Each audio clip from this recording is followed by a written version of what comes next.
causing a shift in the political leanings of a generation that for the first time in history is now in dire straits. Their leader and founder murdered, and prominent pieces of human trash are trying to destroy it. Candace Owens is a fucking evil scumbag.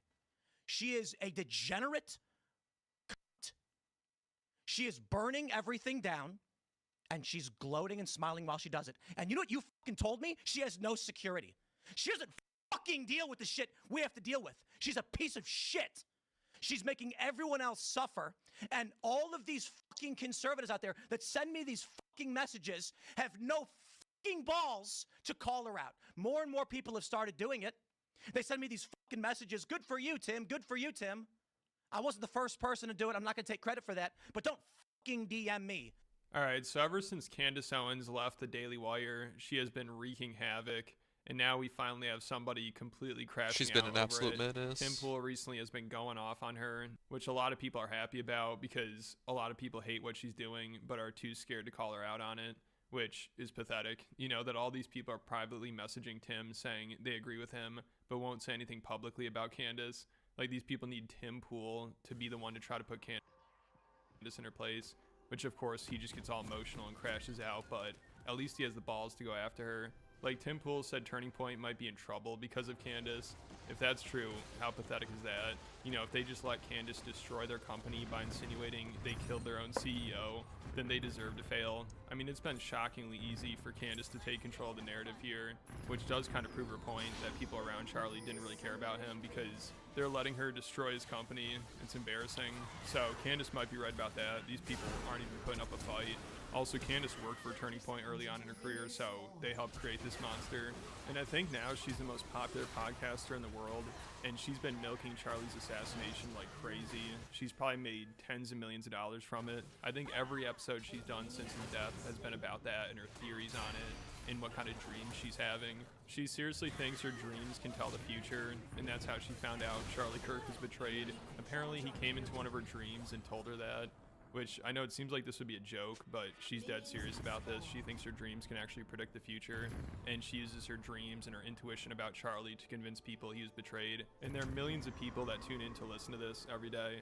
So I gotta give Candace credit. She is the greatest bullshit artist of all time. I mean, somehow the most popular right-wing influencer currently is a lady who thinks her dreams can predict the future. A super vivid dream. I was pregnant. Tends to happen a lot to women when they're pregnant, but in that dream from 2023, my former producer of the show and I were standing in the control room, and she told me that she was 26 weeks pregnant. This is in the dream. And she told me exactly what month the baby was coming. I asked her in the dream, is it a boy? Is it a girl? And she said, it's a boy. I woke up and I immediately texted my producer in real life, and I said, hey, you're pregnant, just so you know, it's a boy. And then she found out that she was pregnant 1 week later. She had no idea when I texted her. I similarly, like I just said, had a vivid dream this weekend, and Charlie came to me and he told me that he was betrayed. I also felt in the dream that it is soon going to be revealed, that it's actually inevitable that it is going to be revealed, but there is nothing and no one That is actually going to stop the unhinged. truth from coming out, and it is going to have Okay, maybe she is like international schizo. consequences. Women tend to have a stronger intuition about people, I would say. We care about whether or not his friends betrayed him, okay? So dreams can give you some sort of intuition, and I certainly think that mine gave me a lot of intuition. Loving your emails telling you about your dreams. People in Turning Point had dreams. There was one young woman who emailed me and said, Candace, like, I just have to tell you, the week leading up to this, I had a very vivid dream about so-and-so at the company and 6 snakes that were around him. There's many people who dreamed, for whatever reason, the number 6 was in their dreams in terms of the weapon, whatever it was 6 that was appearing. And so I'm kind of going by a vibe that there may be 6 people who betrayed him by the end of this, because there was one too many dreams to that effect from people around the world. Trust your gut, don't ignore your dreams. I felt it leading up to Charlie's assassination. I pulled my children out of school. I was having this dreams and visions about bees and organization that was happening in America. I have a sense of dread that a lot of these events that are happening, these inexplicable events like the Malibu fires, sort of coastal events. So maybe everybody just tunes into her show to see how crazy she is. I mean, I wish that was the case, but she actually has a lot of fans, and she's causing real problems for people because they don't know how to respond to her. You know, they're hoping she'd just go away, but it doesn't seem like she will, and she just keeps doubling down and getting more and more out there. I mean, it's nearly impossible to even keep up with these theories of hers. Like, there are some suspicious things about Charlie's assassination, but Candace just throws so much shit at the wall. It's like, what are we even doing here? Just stick to one theory. I mean, at the end, she said she's had dreams of bees, because she also believes there's this underground beekeeper cult that has infiltrated schools, and I think that's why she took her kids out of school. And then she also thinks this had something to do with Charlie Kirk's This is the first time hearing of that. That's so it's just really hard interesting. not to laugh at this shit. I mean, it sounds like she's trying to be funny, like she knows how ridiculous she sounds, but people take her seriously, and she's trying to be serious. Also, she always finds a way to tie every significant event into everything else she's been talking about. You know, like Charlie Kirk getting killed, that has something to do with the president of France's wife secretly being a man. And it also has something to do with the underground beekeeper cult Candace has been having dreams about that she thinks is in schools. Came across what looked to me like a bunch of people talking about bees. You're going, like literally bees. In a way that's the only way I can describe it to you is like they were speaking about bees, but they weren't speaking about bees. It was very coded. And I'm going, am I crazy? Or do you think that all these people are really actually, quote unquote, bee farmers, or saying that they farm bees?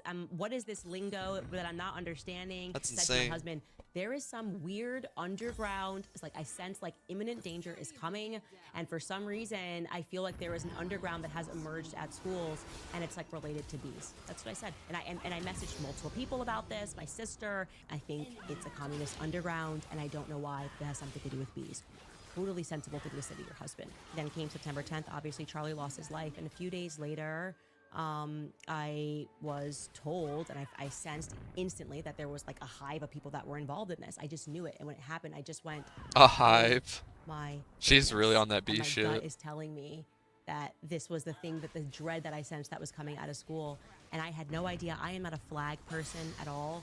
And then someone told me, and I was astonished, that Utah recently, extraordinarily, did modernize their bee flag. I had no idea that the Utah state flag is a hexagonal beehive. So what's happening here? Well, I can tell you my suspicion. I think that this is a program.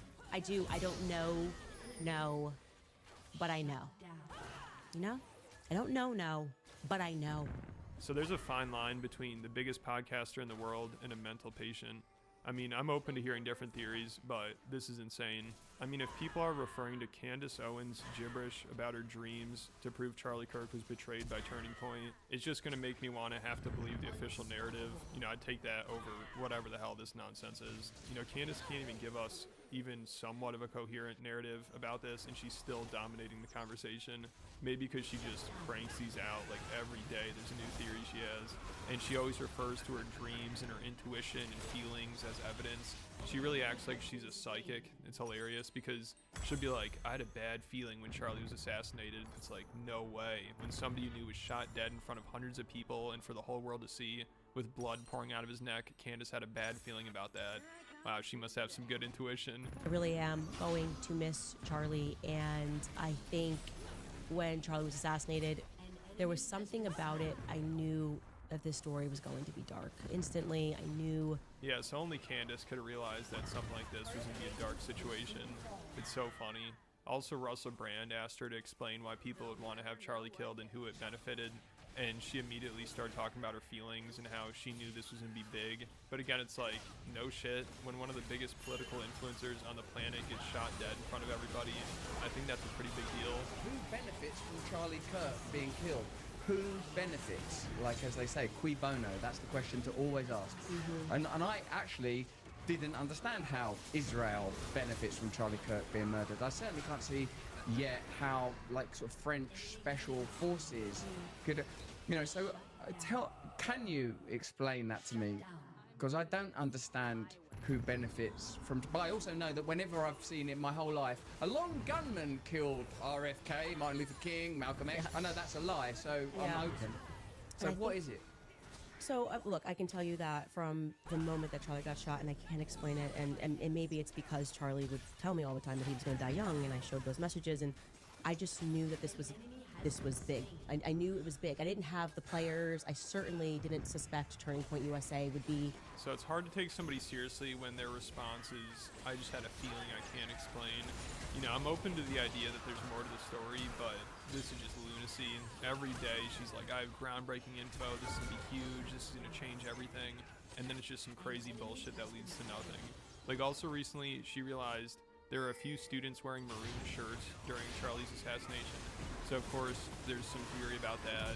And whenever people mock her for these theories, she takes that as, oh, I must be onto something here. Like, she has no that is why self-awareness she's at so all, and she unhinged. always Like, thinks she's onto something, no matter he actually how nailed ridiculous that. it is. Because, I mean, she can say whatever. The she only wants, reason power someone would through, disagree she with can them predict the future, so is because those there's a would be fucking many cult bullshit going for her. on. Here we go. We have this young man. This is after the shot. He's wearing maroon. Show you another person here sitting there under the tree after the shot. He's wearing maroon. Show you another person here. We're going to come back to this person who is wearing maroon because his dad is going to say something publicly.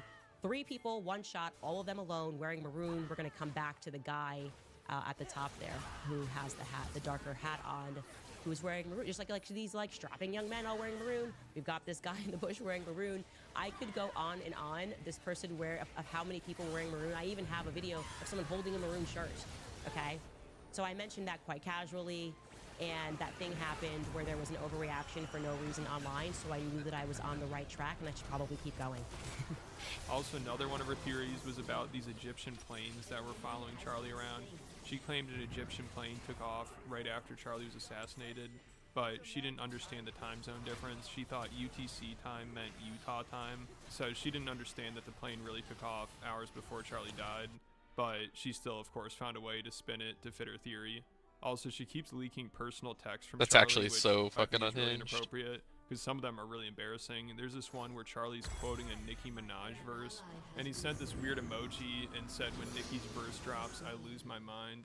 So, I don't know if you'd appreciate these messages being public, but Candace just cannot let this man rest. You know, instead, she has to reveal all this personal stuff about him.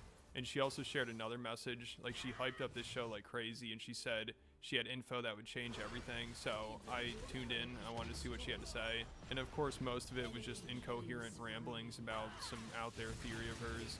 But then again, she dropped another message that Charlie sent her where he's trying to get passionate advice from her. Harley going on dates and the girl they liked and me always being the wing woman and him asking. This text message is one of my favorite text messages between me and Charlie when he was getting ready to go on a date, and you know, he didn't date many people. And he was just kind of in love with this girl.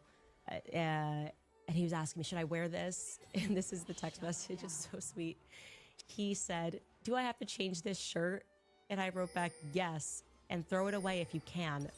Charlie. And this is months after his death. I mean, I don't know if she'll ever give this up. Like, she somehow always finds a way to drag this on. And she keeps people engaged, you know, that's impressive. So I got to give her credit there. You know, her fans are still totally on board with all this madness. She is raking in and the I'm sure dough. she really is affecting Turning Point. Like last week she said, I can now say with full confidence that I believe Charlie Kirk was betrayed by the leadership of Turning Point USA and some of the very people who eulogized him on stage. And I'm making a personal plea to every well-meaning person who donated to this godforsaken organization to request a refund. So Turning Point and Charlie's friends are probably in shambles. Like, these people are getting destroyed by Candace Owens. It's hilarious. Like, they're barely even putting up a fight. Some of them are even making things worse, like this Epstein binder guy, Jack Posobiec. He was close friends with Charlie, and I think he might work for Turning Point. So he obviously thinks Tyler Robinson was the person that killed Charlie Kirk. So he tried to prove to Candace Owens fans that Tyler Robinson was the shooter by showing how much he likes guns. So he posted pictures of Tyler Robinson's brother with guns, with his face blurred out, and acted like it was Tyler Robinson. So he got community noted. So this obviously is not helping at all. It's only making things worse. Also, I think this guy's kind of scared to call out Candace Owens. He never directly mentions her name and instead refers to her and her fans as Tyler Robbins simpers. So this guy is just pathetic. You know, it seems like the only people that are really trying to put Candace in her place are Nick Fuentes, who hated Charlie Kirk, and Tim Pool, who isn't a big fan of Turning Point. And he even seems kind of annoyed with them and Charlie's friends because they've just done such a bad job at trying to defend Charlie and call out Candace. You know, most of them are too scared to. So Tim just seems fed up with everything. Also, he's always on the verge of crashing out. Like, at least a few times every year, he's like, I got nothing to lose. I don't care anymore. I can give all this up tomorrow and live in a van down by the river. So this was a perfect storm here. Candace, she's going completely off the rails, and it's that time of the year for Tim where he starts crashing out and acting like he has nothing to lose. Charlie spent his life building out these organizations. Candace is doing everything in her power to tear them down. She hates Charlie. She hates what Charlie built, and she wants it to burn. She hates Charlie's family. She hates Charlie's friends. She's accused them of killing him. She's accused his wife of having knowledge of these events, and then she comes out and says, I never said that. Not in the literal sense, but there's literally no other logical conclusion to what you're saying. I'll tell you this, Candace lighting a Molotov and throwing it through the window is not helping, and it's the most demoralizing thing ever. Additionally, all of the fucking cowards on the right who are too scared to say anything about her, because she tweets at me talking shit or whatever, and then a bunch of people come and flood our chat, I could give a single flying fuck. You can come and you can burn everything I have to the ground, and I will happily live in a van down by the river. I don't care to be number one. I don't need to be number one. What I care about is what is true and what will help this country and what works. And she is a fucking scumbag, okay? And she's getting worse every day. And she crossed the line. She continually crosses the line every day, insinuating that Turning Point literally killed the guy who made them all rich. And I hear this in the streets, and at a certain point, I'm like, holy shit, we're gonna lose the midterms. We're gonna lose the midterms, then we're gonna lose in 2028, and it's because she's a piece of shit. Because instead of saying, guys, let's come together and figure out how to work together, she says the stupidest, retarded crap, and now everybody's running around divided and broken. For what reason? For literally what reason? Now, guess what? I'm not on the best of terms with Turning Point either. In case you didn't remember, they didn't invite us this year, and it's become a big thing or whatever. So it's like Battle of the Grifters. I love it. Like, also, Turning Point accused Candace of trying to profit off of Charlie's death. So, of course, she's like, I'm not trying to do that. That's what you guys are trying to do.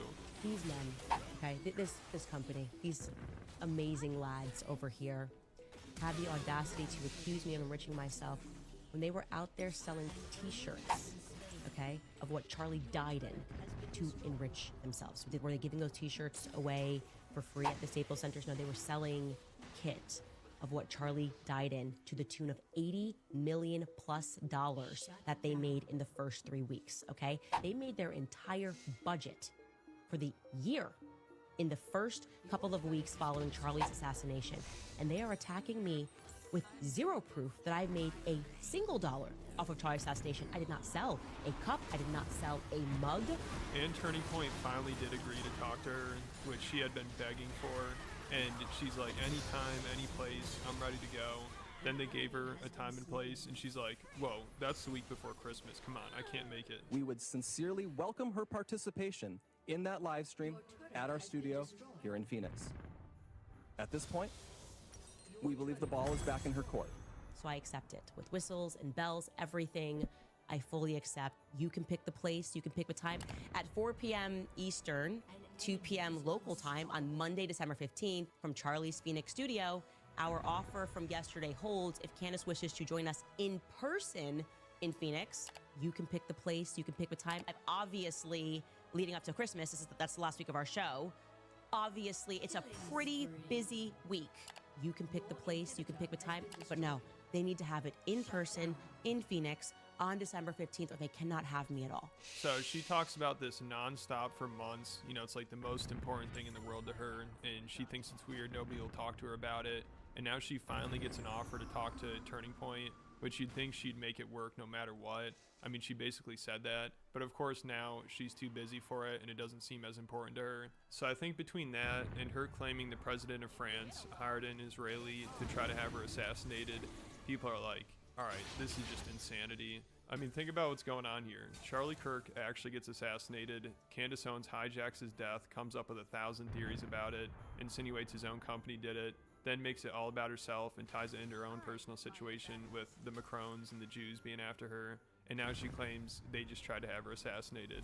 And she actually says there was an attempt. So Candace Owens survived an assassination attempt, by an Israeli assassin who was hired by the president of France because Candace did a 6-part series about how his wife is a man, and somehow Charlie Kirk ties into this. You know, I think maybe him getting killed is a warning shot or something.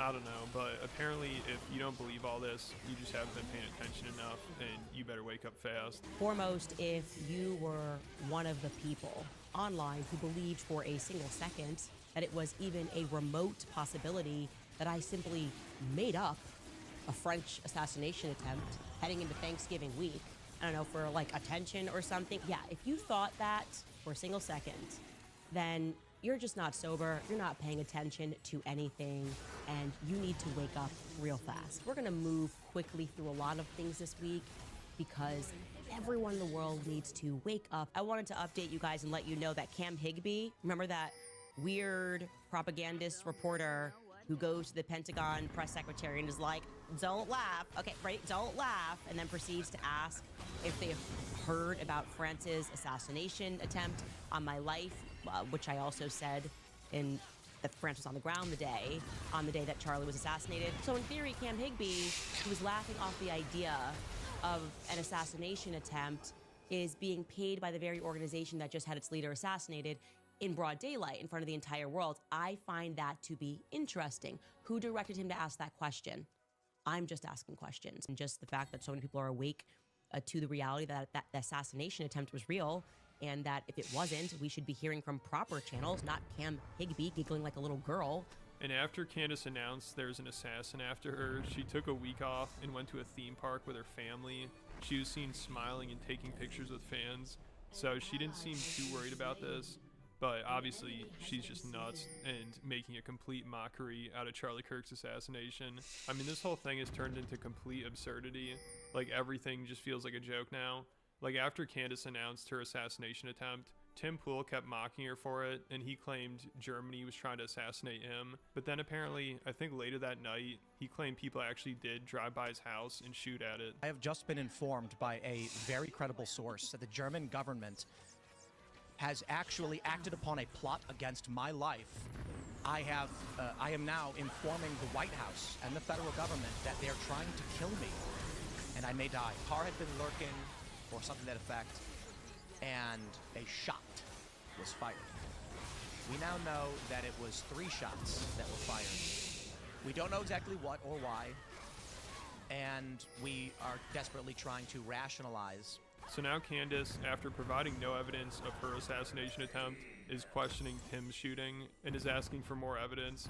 So this is just so ridiculous, it's making my head spin. Also now, of course, people are going to play Candace's game and insinuate she's behind the shooting, you know, because Tim and her were going at it. And also, this is just kind of random, but one of Candace's lackeys, Milo Yiannopoulos, was on Tim's podcast, I believe earlier in that same night when the shooting happened.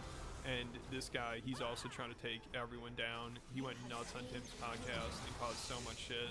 So if you're not familiar with Milo, I have a Patreon video about him that you should check out. But he's a gay right-wing troll that was really popular years ago, but then got canceled because he defended a priest that molested him.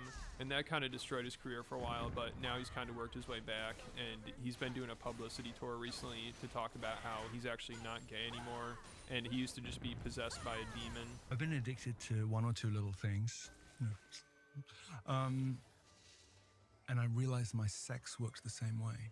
I believe that. I realized that when I was on a plane, I'm sitting down, hey, Team 1A, I'm sitting on the plane, I'm like, yeah, I'll have a gin and tonic girl. And then, you know, like a basketball player, well, not a basketball player, they're all gay nerds, but, you know, like a football player would sit next to me. Like it would take hold of me. There were times I had to like go to the bathroom and like, you know, Yeah. because I had to get rid of it because it was taking hold of my mind. It sounds like a demon. Yeah, because it's what it is. I joke, I say Gorgoroth, the semen demon, you know, and he comes out the way. It doesn't visit me very often anymore. You know, but it's It's like, totally real. I mean, that stuff is all real. but I realized that. So I don't do cocaine anymore, but it'll shock people to learn I used to be a bit of a cokehead. So he's something else, and he used to hate Candace Owens, but now they're friends, and he's always running defense for her. It's really weird because just a little over a year ago, he said Candace has a fatal flaw. She doesn't know how stupid she is, and he No, said for her real? husband is gay. which I've heard that a number of times, and I actually made a whole video about how I think her husband used to have degenerate sex parties with Andrew Tate, and Tate might have dirt on him. So Milo, he said all this shit about Candace. Jesus Christ. But now he's good friends with them. I don't know what's going on there.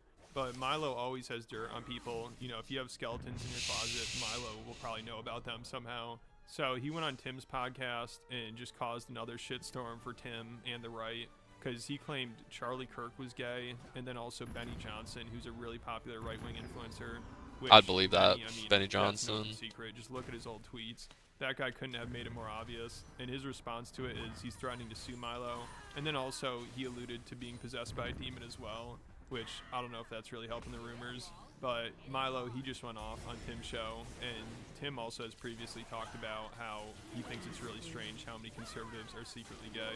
That was the problem Epstein had, is that all the Republicans he found were gay, and all the Democrats were pedos. And what is up with that? A lot of gay Republicans. Many gay the log cabin Republicans are taking over the party, huh? I guess.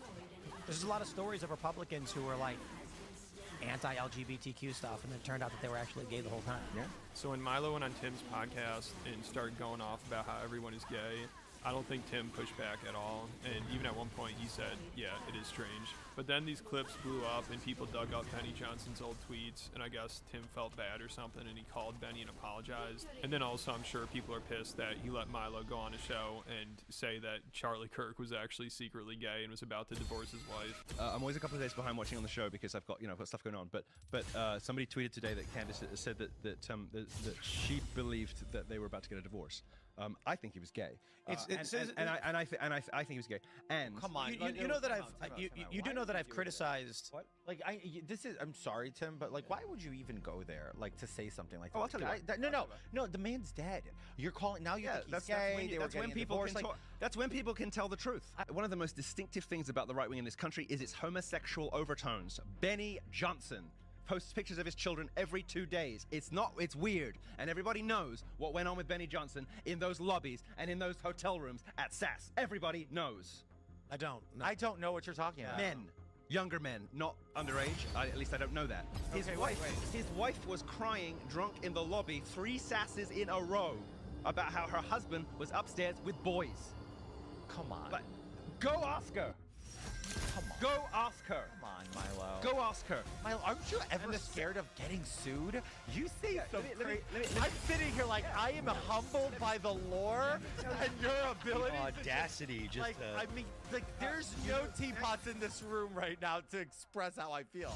George, I have said these things about people for 20 years and never once in my career been sued. I've issued 3 corrections in my entire journalistic career because I get my facts right, and people know that they do not want to go through discovery. Actually, I want to say this. I've never been sued for anything I've ever said about anyone. The one thing I need to say this. Because I'm right. Like everybody is not gay just because in conservative media, yes they are. No, stop. Yes they are. Strangely, a lot of them are. Though. No, but the ones who are out Look who's talking. I'm gay. I've never said I'm not gay. So Candace is sharing texts that Charlie Kirk is a Nicki Minaj fan, and then her lackey Milo claims Charlie Kirk was gay and about to divorce his wife. So they're just humiliating the guy, but they're really just trying to find out who killed him. That's all they're trying to do here. So I believe the shooting at Tim's compound took place the same night as this podcast, like soon after this, which is weird timing. Like Tim goes off on Candace and then has Milo on, and he causes a shitstorm, and then he gets shot at. So maybe this is why people are scared of Candace. But Tim doubled down and just went nuts the next day because he had somebody on who told him Candace doesn't even have security at her place. Well, I guess she just has one fat guy as security. And Tim claims to have a ton of security that's causing him to lose money. He also threatened to end the show, which he does this all the time. This is like the 3rd or 4th time he's crashed out and threatened to end the show. And you know what you fucking told me? She has no security. She doesn't fucking deal with the shit we have to deal with. She's a piece of shit. She's making everyone else suffer. And all of these fucking conservatives out there that send me these fucking messages have no fucking balls to call her out. More and more people have started doing it. They send me these fucking messages. Good for you, Tim. Good for you, Tim. I wasn't the first person to do it. I'm not going to take credit for that. But don't fucking DM me like I did something for you as you cower. As you fucking cower. Scared that she'll put you on her thumbnail and claim you benefited from Charlie Kirk's assassination, which he's doing to me right fucking now. Yeah, that was the... I'm fucking done with these people. She has security, just not on the level of you. Oh, yeah, the one fat guy you mentioned with no wall and no barrier in a suburban neighborhood with neighbors. She doesn't give two fucking shits. No one's out for her. She's lying about all of this. You told me you went to her house and she's got a 4-foot wall and one fat guy. And she doesn't give a shit about her security. Meanwhile, I get bullets fired at my fucking property and I have to go live in the middle of nowhere. And I got fucking strangers coming up to my house in Maryland, breaking in. I got people showing up and beating up the residents who try to live there. How the fuck am I even supposed to sell this property? And you know, it's all lies, it's all hypocrisy, and it is for the purpose of making money. And she does not live the way other people live. And she claims she likes Charlie, she loves Charlie, and she is burning everything down that he built. Because she is evil. She is evil. And I'll say it again, this conservative movement is fractured, it's fried, whatever it is. Okay? Republicans are on track to lose the midterms. They were actually trending in the other direction until Charlie Kirk was murdered. And this is the point, isn't it? The most effective political assassination in history, and thanks to the likes of the vile cunt Candace Owens, she has turned Turning Point into the perpetrators of the crime that was against them. And then Candace made a tweet about how there's a shooting that Tim claimed happened at his compound a couple years ago, and Candace said it was from Tim's own brother. So now Tim is threatening to sue her. I mean, this is just such a mess. She also went on her podcast and responded to Tim by saying that he's acting like a gambling addict that lost all his money at a casino and then went home and beat his wife. You have explicitly been attacking me. You are a coward. You are less than a man. Okay? You are behaving. Your type right there is like a person who's having financial issues and yet decides to go out and put 100K on a poker game, and when he loses and is a further 100K in the hole, comes back home and beats his wife and kids. He thinks he's a tough guy. That's how you're acting right now. I'm not your wife. I'm not your kids. Get your affairs in order and stop blaming me, because I'm actually traversing down the path that hasn't been traveled. So this is like peak political brain rot slop content, which would just be hilarious if there weren't a ton of people that actually take Candace Owens completely seriously. That's concerning. Also, whenever people go after her, her fans will just say they're paid by Israel or the Macrons or something. You know, everything fits into her theories, which Tim Pool, he has met with Benjamin Netanyahu, and he was involved in that tenant media scandal, so he doesn't have the best credibility here, but I think he genuinely just can't stand Candace Owens, and I don't think anybody needs to pay him to go off on her. I mean, a lot of people feel the same way he does, obviously. And even people who hate Israel and Daily Wire and Turning Point think Candace is nuts, like Nick Fuentes. He's been going after Candace even harder than Tim, and people consider Nick to be one of the most anti-Semitic people on the internet, and he's always disliked Charlie Kirk and Turning Point. But now, because Candace is so crazy, and I think Nick feels like she's trying to hijack his movement, he's like, I want nothing to do with this lady. She's completely out of her mind. You lost me. Egyptian planes, maroon t-shirts, beekeepers. Charlie talked to me in a dream. What is wrong with you people? Someone with balls needs to slap you idiots across your faces. Anti-Semitism used to be smart and ahead of the curve. If you were saying Jews did 9/11, Jews brought us into Iraq, you know, we know what we're talking about, we know the names, and we know what's going on, and now you got all these stupid idiots watching the show saying, but Nick, Candace said that Charlie confessed to her in a dream. I don't even believe what I'm hearing when I hear that stuff. She goes on her show, I've been having visions of beekeepers all year. Oh my gosh. It is literally like medieval peasant idiocy. Someone in the village said she had a dream. Come on, guys. Seriously? I think this is doing profound damage to the country. I think it's disturbing. I think it's weird that millions of people are watching this and they're buying into this psychosis. And it has gotten to the point now where the people that are being implicated in the conspiracy, I'm sure they're being harassed in their real life.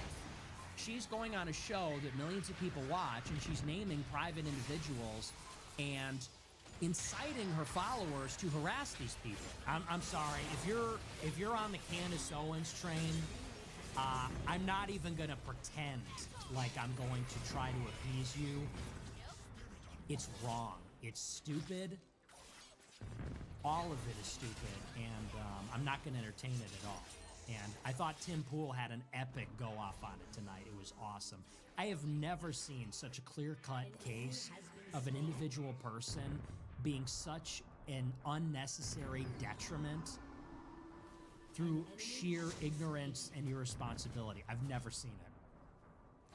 Because you could say other people that have done things like Shapiro or Charlie Kirk or whoever, you could say they're part of a system or there's an incentive structure, they're playing by the rules, whatever. Candace is spearheading this thing, like she is creating this hysteria, and it is to the detriment of everybody. It is to the detriment of the right wing broadly.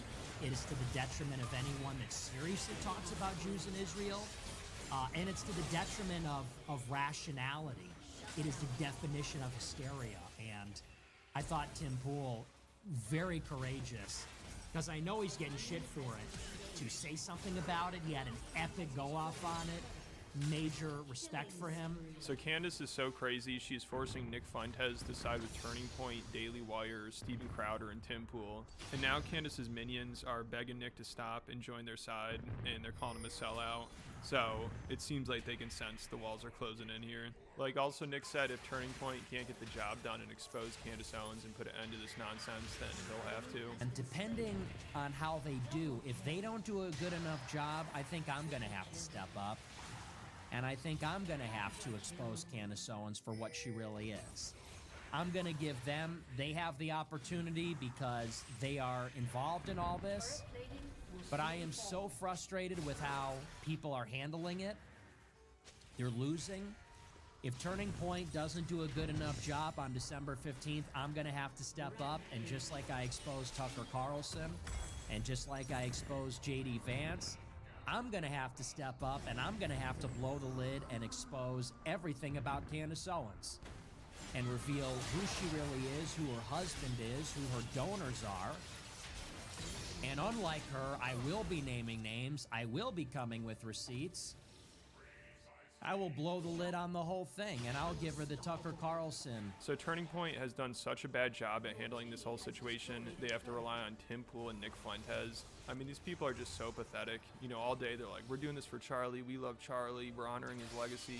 Yet they're letting Candace Owens, who's a total idiot, just destroy his organization. And now, since they're not getting the job done, Erica Kirk is being forced to address it and call Candace out. Of course, not by name, but she's definitely referring to her. Call me what you want. Go down that rabbit hole, whatever. But when you go after my family, my Turning Point USA family, my Charlie Kirk Show family, when you go after the people that I love, and you're making hundreds and thousands of dollars every single episode, going after the people that I love because somehow they're in on this, no. You know, I have to say it, I've never seen you like this. No, this is righteous anger because this is not okay. It's not healthy. This is a mind virus. And Candace needs a reality check, but I think she might be too far gone at this point. You know, you'd think her husband would step in and do something, but he might just be checked out at this point, and maybe even encouraging it, possibly. Like, I don't know how somebody could sit around. There's a video of him sucking Andrew Tate's dick, apparently. Something like that. So her husband is probably out of his mind as well. I mean, I don't know how somebody could sit around listening to this shit. Like, also, just look at this clip of her talking in her kitchen to Russell Brand, which I think even Russell is like, damn, this chick is out there. She's talking about how she thought when Charlie died, Trump and the FBI would reach out to her and they'd ask her for help and they'd all investigate this together. So she's just so delusional, it's unbelievable. Charlie's life could have been the Truman Show. How did that go through her? And nothing in your life is real. Genuinely, like, I was expecting, like, we're all getting the old band back together, and it's going to be me and Trump, and I'm going to have the FBI help me investigate this, and we're going to figure out what happened to my friend. And it was like, Candace is the enemy for asking questions. Was Charlie Kirk's life real is what I think I cried the hardest about, because how are you not fighting for him? So this lady has to be the biggest narcissist ever. She thought the president and the FBI would just run to her right away so they could ask her what dreams she's been having so they could figure out what happened to Charlie Kirk. Like, this is just too much. I gotta end it here. But if you like this video, make sure you check out my Patreon. I've been covering Candace over there for a while, and her beef with Nick Fuentes and her connection to the Tates and a ton of other stuff. There are over 150 exclusive videos. So if you enjoyed this video and want actually content from me, you should definitely check it out. It's worth it. I'll put a link in the description. This holiday, give the ungiftable. Unbox a new rhythm. 900 gold. A slower tempo.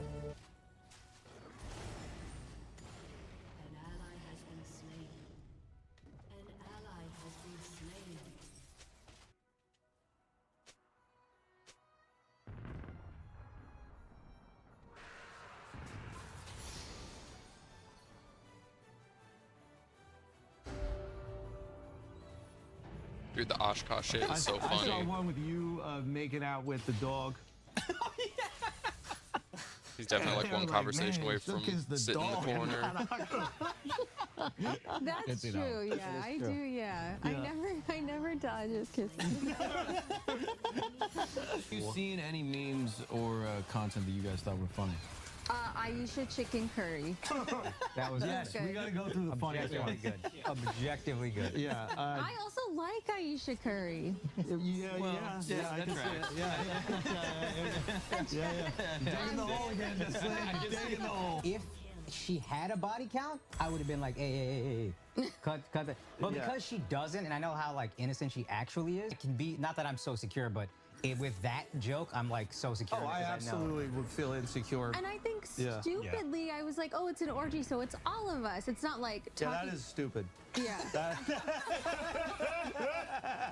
All right, so the long-awaited Flagrant episode dropped, where they finally dive into the Ghislaine files, which of course this episode didn't go how people wanted it to, because obviously they're just going to try to help do damage control. They got the views, that's all they're looking trying for. Their best to help Ghislaine prove all the speculation wrong. She still, of course, couldn't help herself. Like, all you need to do is just let her talk, and she's going to make things worse and completely humiliate Akash. So even though Schultz and the crew were trying to joke around and pretend like the internet's just taking everything out of context, they still proved everyone right. This was tough to watch. I mean, it's unbelievable how much she gaslights this guy. Like, he's clearly really uncomfortable with the stuff she does, but she never apologizes. She seems to have no shame about it, and she seems to not understand how disrespectful it is towards Akash. And Akash and her pretend like she is so innocent and harmless. Everything she says is just ironic because it's not how she actually is at all. That's what we're supposed to believe here. Like, they brought up her talking about how she was popping her pussy in college, and she claims that just meant she liked to dress up and dance, which sounds kind of ridiculous, but there's no shot. That's what she thought popping her pussy meant. Says that. So I might consider giving her the benefit of the doubt here, if this were the only thing in question. You know, this is only one small thing on a giant list. Like, also right after she said she was popping her pussy in college, she said she had a roster of guys, and somehow she didn't realize this sounded sexual. Like, what else are we supposed to make of that? And she responds to this, the allegation of her sleeping around in college, by talking about how her childhood was similar to a repressed Catholic schoolgirl, and then when she hit college, she felt free and realized she could do whatever she wants. And you could tell Akash is sitting there like, please just say you meant something else and you're joking, that's all we need. But she always just has to make things more difficult for him. Celebrate the 12 days of fitness. It's so wild, Theo Von's surprised who he's lumped in with, best-in-class strength and considering his fucking podcast. What is one of the things about the Charlie Kirk assassination that rubs you the wrongest, do you feel like? About the investigation into it? Yeah, I mean, it's the whole thing with the kid and the images, and then they see him at like a Dairy Queen. Some of the, it's just like, it's all so confusing, you can't decide what to believe.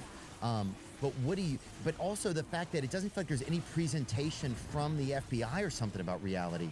So it feels like it's just, it's internet sleuths filling in all the pieces. What do you think? I've called directly to say that, just as an American, as a friend of Charlie's who is interested in seeing justice and is interested in preserving our system beyond this year. Like, if you want the system to continue, you have to satisfy people that the system is real. And if they're convinced that it's not real, at some point they'll overthrow it. That's just going to happen, okay? Oh, but Mamdani. Yeah, how do you think we got Mamdani? And you think Mamdani's radical? The dude went to Bowdoin. It could be a lot more radical than that. And we're going to get that. They have a good sailing team there. Do they? Yeah. At Bowdoin? I thought it was Bowdoin, but it's not. No, it's Bowdoin. Known really for sodomy, but also sailing. I didn't know that, huh? Enthusiastic. The high Actually, I think they've seas. got one of the top-rated varsity sodomy teams in the country. Hard to starboard. Zen users. But anyway, here's what I am concerned about.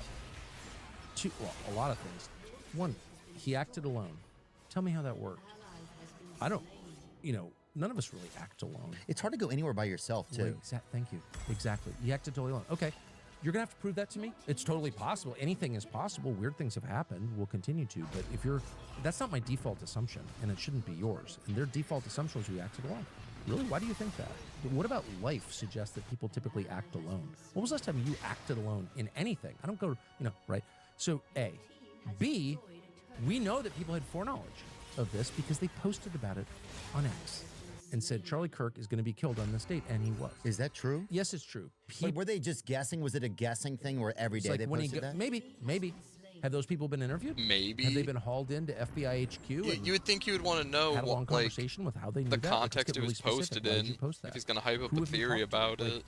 If I were doing this investigation, because I spent my whole life doing non-criminal investigations called journalism, like what do we know is true? How do we find out? Call everybody. Be open-minded. It's like it's the same process. If I was doing this investigation, they would be at the very top of the list. We know, because we've got public postings on Twitter that people know, just like on 9/11. We know people bet against American Airlines and the banks that were in the World Trade Centers. They shorted those stocks. Those people clearly had foreknowledge of 9/11. Who were those people? We still don't know. So I would start there. But so you're saying that just the fact that there could possibly be some foreknowledge should be investigated? Well, there was foreknowledge because I saw the tweets. And so I saw at least two that said, everything's going to change when Charlie Kirk gets to the college in Utah. Okay. So those people, I'm not saying they're part of a conspiracy, but there's evidence that they had foreknowledge. Okay, so that's where you begin. And then I could go on. Like, tell me how this guy who seemed normal became a radical trans furry murderer? It's not enough to tell me, oh, trans. I'm not pro-trans, by the way. But was that the guy or his boyfriend?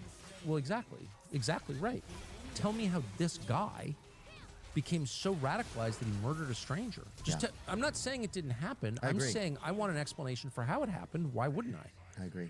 Oh, we can't talk about that because it'll, prejudice the jury pool. Really, you've told the world that you have both a confession from him in his text to his boyfriend and the murder weapon with his fingerprints on it. I think you've got a pretty solid case. So why is it so difficult to just explain? Dude, 9/11, the rubble was still smoldering whenever I was on television on 9/11, so I remember this very well. People are instantly this is Islamic radicalism. Here's where it comes from. We're going to invite this guy in from Columbia who's just written a book about it, and the whole explanation was ready to go. Yeah. There's no even attempt, which is both good and bad, but there's no attempt to explain how this happened. That's the key question we all want to know. Yes, I know Charlie Kirk was murdered by gunshot. Got it. Saw it. Why? And they never want to tell you. Yeah. Was the kid on SSRI? Shut up. Are you a Scientologist? And they immediately start name calling. That's you're that Candace minion, Owens actually. Now? No. Yeah, but if you're just a curious person who wants to know why your friend got killed, well, that's kind of what I am. That's what I am. Right, that's what I'm saying. Right. It's a human person. Well, that's what Candace is. So I have said from the beginning, if you don't like what Candace Owens is saying, why don't you call her and offer a more plausible explanation for what happened? Oh, she's bad. She's bad. Okay.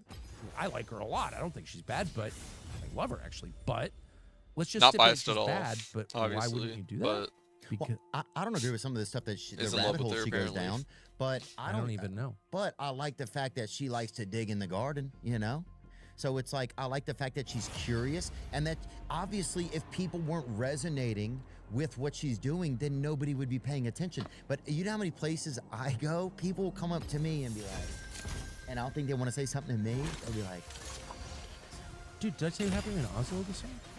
I was with my family. Salmon fishing. White Oslo. Some people call it White Oslo as well. It's not very white anymore. It isn't? Nope. Aw, slow. Yeah. But anyway, I'm in Oslo, Norway. That's creepy. And just for one night, we were fishing, and then we go to Oslo to fly out.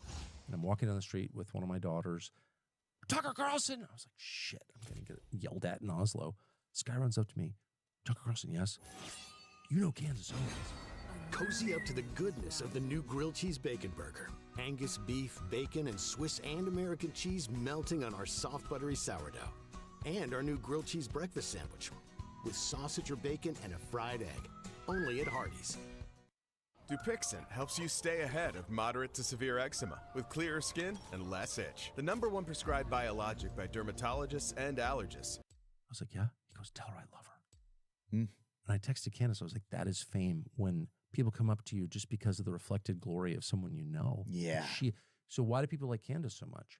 She's an amazing broadcaster. That's crazy. Yes, That because in they Oslo. sense in her, she might be wrong. Is she lying to me? Not on purpose. They sense the purity of her intent. That's the truth. And I can say, as someone who's dealt with government officials my whole life, I'm not vouching for everything Candace claims. I don't even Jerome know Powell's a lot of what she almost claims out. because I'm working on Her other Fed stuff, chair. and it makes me sad also. But the point is, do I trust Candace more than I Sam trust your Altman is a average parent. DOJ official? Are you joking? It's not even close, dude. Yeah. It's not even close. It's not even close. We can all be wrong, but who do I trust to like try to tell the truth more? Candace or your average DOJ official? Opposite ends of the spectrum. I'll just say that. Yeah. So it's just so crazy that people who are trying to figure things out are getting That's actually ostracized, unhinged. you know, whether they're right or wrong or something. didn't At think least about they're that for a trying to sec. have some semblance of like curiosity, which is really just kind of If the reframed. official story describing the murder of your friend doesn't make sense, and you find yourself yelling at a podcaster for coming up with other theories, you're barking in the wrong direction. Your anger should be focused on the people whose job it is legally, constitutionally, to get to the answer. And there's very little pressure on them, I notice. Yeah. And a great deal of pressure on Candace Owens. And by the way, I've said this to a bunch of people, off the record, people I'm just talking to. It's like, what Candace is saying is clearly causing a lot of turmoil. Is it true or not? I can't assess it. I'm not the FBI. I'm a freaking podcaster, but I do know how the system works, and it's really simple. The FBI has this case, and of course the state of Utah. It's their job to not only find out what happened, but present it to the public in a way that restores some confidence that you can have justice in this country, that we have functioning law enforcement. I don't have confidence in that because there's a lot of evidence that we don't have that. So restore confidence by being honest and telling a story that makes sense. So why, and if they don't do that, and they haven't done that, they have not done that, how can you be mad at Candace Owens or anyone else for filling a vacuum that they left? Yeah. Well, Candace is okay, no. The people with the authority are the ones responsible, and they're the ones who should be held responsible when there's a failure. Not some podcaster, not me, not you, not Candace, the people whose job it is. Talk about, and it's always that. It's always like, you say, well, I don't know why Israel's committing genocide in Gaza. Shut up, Theo Von. It's like, shouldn't you be mad at Israel for committing the genocide? No. Yeah, or shouldn't... why am I the one even asking about it, dude? I'm just a curious fucktard, dude. You know what I'm saying? I'm trying my best, but fuck, dude. So we're not where we used to be, or we used to pretend we were. Where we all thought we were playing by the same rules. Right, and the rules were, if you have a better argument than I have, then you win. Yeah. And may the best argument win. We're so far beyond that, and I think the murder of Charlie Kirk was the moment when we could just admit it to ourselves. This is a guy whose whole life revolved around the proposition, let's debate. And they didn't want to debate. Whoever they is, they murdered him. And to be specific, who killed Charlie Kirk? Well, I don't know is the short answer. But I when we do find out, if we ever do, doubt we will, but if we do, I think, again, we'll not be surprised. It's just all tentacles from the same octopus, and the octopus is evil. Right. It's not an ethnic group. It's not a country. It's evil. This is what evil is. What is evil? Evil is a commitment to deception and violence, period. That's what it is. So it's too easy to be like, oh, it's Netanyahu or Smotrich or whatever. No, it's evil. It's existed from the beginning of time. It will exist until the end of time, and it has been the thing against which people have fought through all of history. It's evil. It manifests itself in a million different ways, but its hallmarks are always dishonesty and violence. Yeah, it feels like we've been a bit afraid to stand up against evil. Does that make sense to you? Of course it does. Like John Rich was just talking about it on your podcast the other day, and I thought that was a really neat episode. Wonderful. And I learned a lot about John Rich, and just like his clarity of thought, I thought was really neat. We were on a hunting trip, and pheasant hunting trip 2 weeks ago. When we did that, he can shoot too, which is nice. Can he? He can. He was bringing them down. We had a lot of hits, I know. But that guy, but we shouldn't be afraid of it, and we shouldn't be. So my struggle is against being shocked. Like every time I learn something, I'm like, holy shit, I can't believe it. I can't believe it. Like this or that institution's corrupt, or this or that person is lying. And it's like, I'm acting like a child. Why would I be shocked? That's what this is. What did you think it was, dude? We live in a fallen world. filled with dishonesty and violence. My job, all of our jobs, are to fight against those things. Yeah, people always want to be in a war. People always like, man, I wish I had something that was like a challenge in the world. It's like we are in a fight of good and evil. We are. And it's not to say that any of us are perfect or that we don't all have mistakes or things that we wish we had done or not done. But overall, it does feel like this is like a video game of good versus evil, and you have to start to see that like you're a player in it. One thing this is why you're so effective. This is why, you know, at some point people may try to make you be quiet, is because you approach all of this with humility, which is one of the hallmarks of good, in my opinion. Like almost every sentence you begin on this topic begins with, I'm no one to judge and I'm not, you know. That is the posture. Humility is the posture. And one thing you notice about evil is its certainty, is its judgmental, condemnatory quality. You know, Mark Levin, you're evil, you're fascist, anti-Semite, Nazi, Islamist, whatever. Its mirror image is what you just showed, which is, you know, we're all kind of screwed up, but we're trying to get to the truth. Like, that's the approach. That's the posture. That's the way to tell the truth. Well, I think that's what most people are doing. That's what most people are trying. You know, I feel because that's truly honest. Like, I've been wrong about so much. Am I really going to stand up and be like, I'm positive this is like, no, I'm doing the best I can. That's the only honest way to approach it.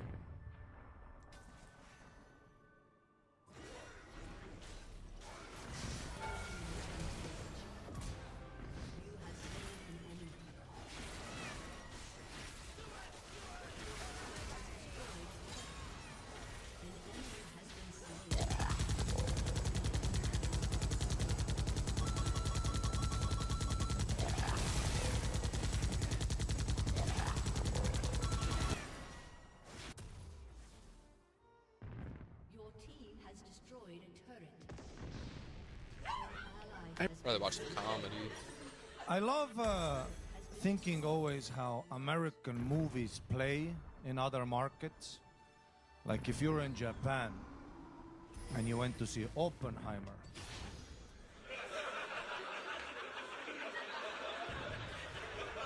bummer. No Japanese people in that movie, just a sexy scientist smoking cigarettes, just... Should I? Just banging chicks at university. Just click. Back to banging. Or like if you're in Korea and you went to see Marley and Me.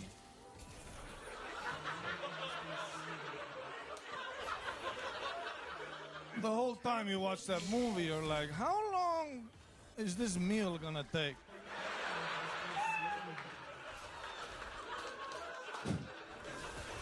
Sometimes they rename American movies to fit for the local market. Like Taken with Liam Neeson.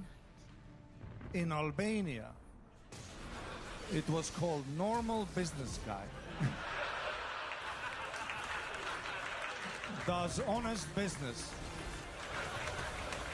until American asshole intervenes. What movie? Does honest the local market. Like Taken with Liam Neeson. In Albania, it was called Normal Business Guy. Does honest business until American asshole intervenes. Jesus Christ. Schindler's List in Germany, it was called Scheiße. So close. Jesus Christ. But my favorite movies are Denzel Washington movies. He makes killing look so easy. He's just a lazy, fat old guy. You're at home eating chips, you're like, yeah, I got it like that.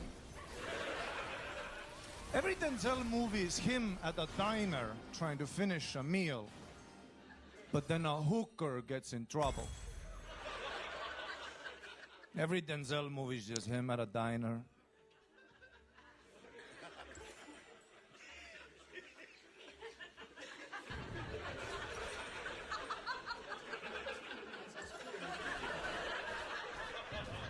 griefing these stacks. Kills 26 people. Takes down a whole syndicate. It's a hot hooker, though. You gotta save a hot hooker. Okay, this is an act out of Denzel Washington trying to finish a meal. But then the hooker who gets in trouble is a fat cow.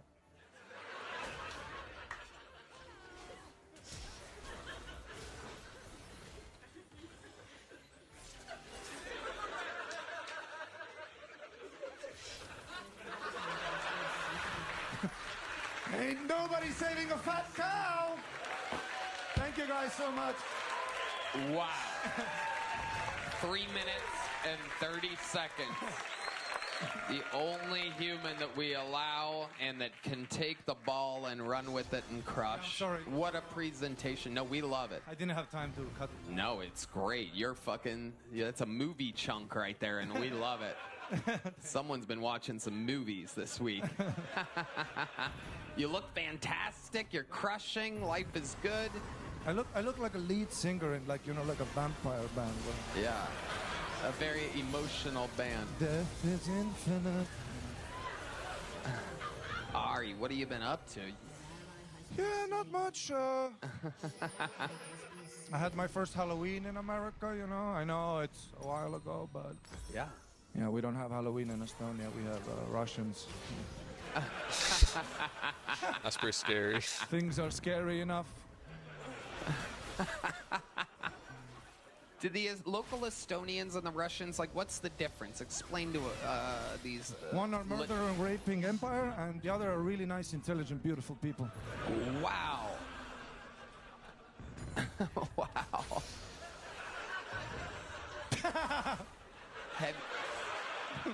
And you've seen that firsthand. You've seen some Russian pillaging, if you will.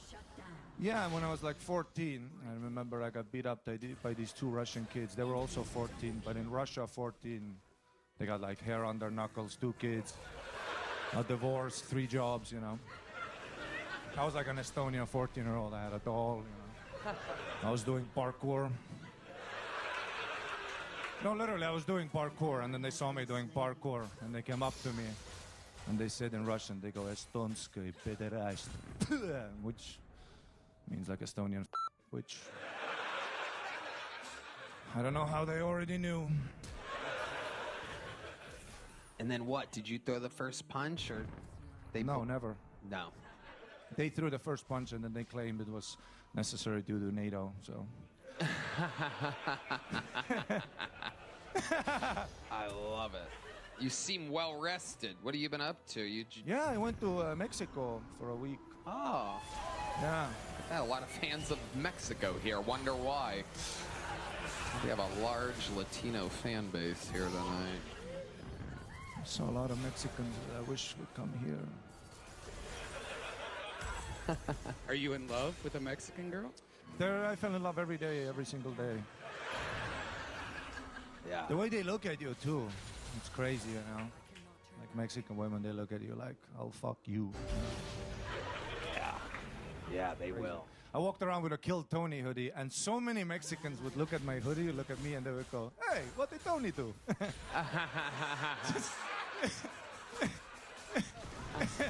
It was like the main joke. It was so funny. I saw them. Every time I saw them look at the hoodie, I'm like, here it comes. What did Tony do? I don't know. That sounded Italian. Yeah, I went to Cozumel, beautiful island, and dude, when I was there for the first night, I had such a funny incident where, okay, I Google Map restaurants, and a lot of kosher.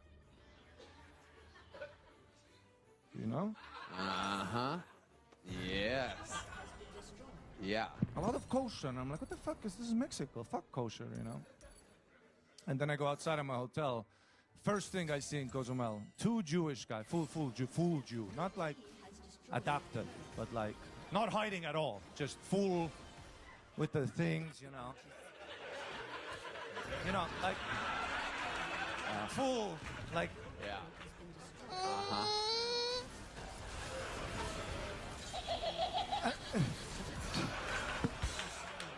And they were arguing. That's why two we keep Jewish the guys Magis. arguing with a Mexican guy who he's the guy who rents out scooters and like motorbikes. And the Mexican is just when I walk by them, the Mexican is saying, "I keep deposit.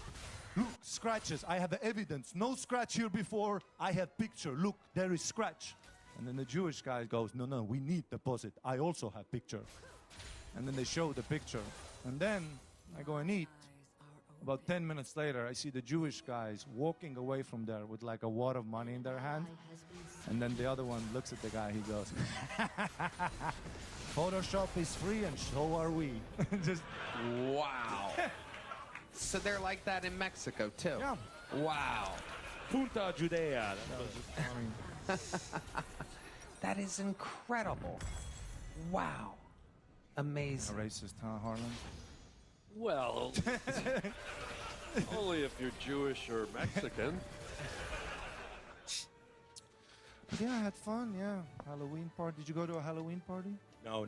You got to be careful with Halloween, my guy. Tell me. Well, how long you been in America, my guy? Like 1 year and a half. 1 year and a half. That Tony will back me up on this, Red Band. The key is to be careful with the costume, okay? Uh-huh. I blew it last year. I went out dressed as a piñata and went trick-or-treating down in the Latino community. And they beat the Three Musketeers out of me. You know what? If I could get some kind of noise to back me up. Funnier. I did go to a Halloween party, and what I noticed is every chick is like a sexy, slutty cat, huh? That's like the only hot animal they can think of. Yeah. There were a lot of chicks that should have been a sexy elephant, you know what I'm saying? Yeah. You should have gone to Jeffrey Dahmer's house. He had a bearskin rug.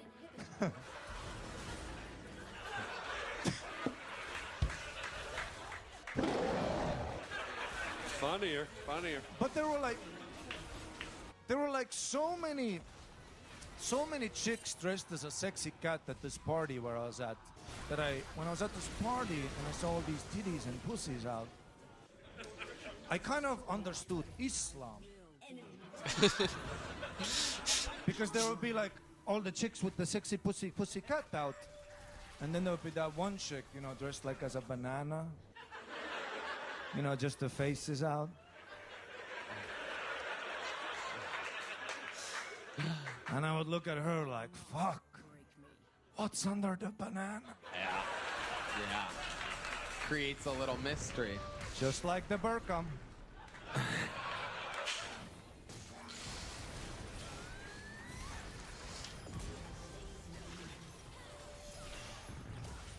Roblox is a platform that needs no introduction, yet every time I talk about it, I feel compelled to remind people that this is like one of the most profitable things on the planet. This game has become more popular than oxygen, but I'm sure all of you already know that. There's not a soul on this planet that hasn't at least heard the name Roblox. You could live underground just feeding off dirt, and somehow I'm sure the name Roblox made it down to the subterranean culture. Like, it is actually that big. But for some parents that stay in the know about the happenings on the online space, Roblox is a name that might send some shivers down your spine, because there is a big problem in the community that has existed for a while, one that the Roblox headquarters plugs its ears to and even actively tries to bury or dissuade people from trying to solve the problem themselves. That problem being predators. When the Hawkins gang proves you don't need powers to be Burkina super, Faso is such a wild area. just ask Google how their teamwork. Most people couldn't even find this country on a map, but it might teach you more about humanity than anywhere else. Have like a military no beaches, dictatorship, no skyscrapers, but like a history of terrorism, he's actually doing uprisings, solid, and it instability. seems. Do you think Burkina Faso is safe? No. Burkina Faso has the youngest head of state in the world, a 36-year-old who kicked out the French military, banned Air France, and enforced strict anti-corruption and community service rules across the country. If police catch me, I also... Yeah, you well. Really? Yes. I've been given access to interview Thomas Sankara's family.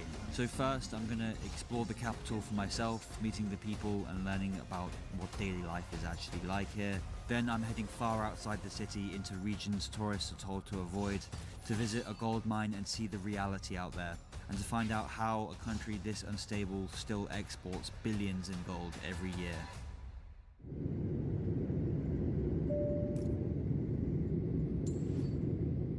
Well guys, we made it through immigration. It was actually extremely easy, very easy. Looks like people don't want me filming here. Bonjour, ça va? Oui, ça va. Ça va bien? Pour les taxis? Combien Bravia Hotel? Bravia Hotel? Oui. 7,000. Oh, wait, this one on 2. 7. 7? Yes. Okay. This one on 2. Okay. All right. I can help you? Thank you, brother. Okay. To Bravia Hotel? Yes. Okay. Comment t'appelles tu? Joseph. What's that? Joseph. Joseph. Yes. Nice to meet you, Joseph. Merci beaucoup. No, derrière. How is life in Burkina Faso? Burkina Faso life, no problem, good. Nice. But now, Yeah. because of French. French is gone. Voilà, French is gone, don't they make Nice. it difficult for us. Oh, the French do? Sounds like typical French if you ask me. Okay, this is the main avenue? Voilà, main avenue. Oh wow, we're on the main avenue and it's pretty quiet. Like I was expecting, you know, African big city, it's gonna be bustling, but it's pretty peaceful actually. Look at this security, wow. Okay, I'm gonna stop filming here, this is crazy. Guys, this is heavy security at this hotel. Let's go and rest up. We've got a special guest potentially coming. There he is, the captain, the Captain Ibrahim Traore, wearing his khaki outfit, which he always wears, never wears a suit. Are we going to meet him? There's absolutely 0% chance. I'm not going to pretend like I'm going to meet him. Welcome to my humble abode. Look at this. This is a really nice room. Everything's very clean. It's actually Indian-owned hotel.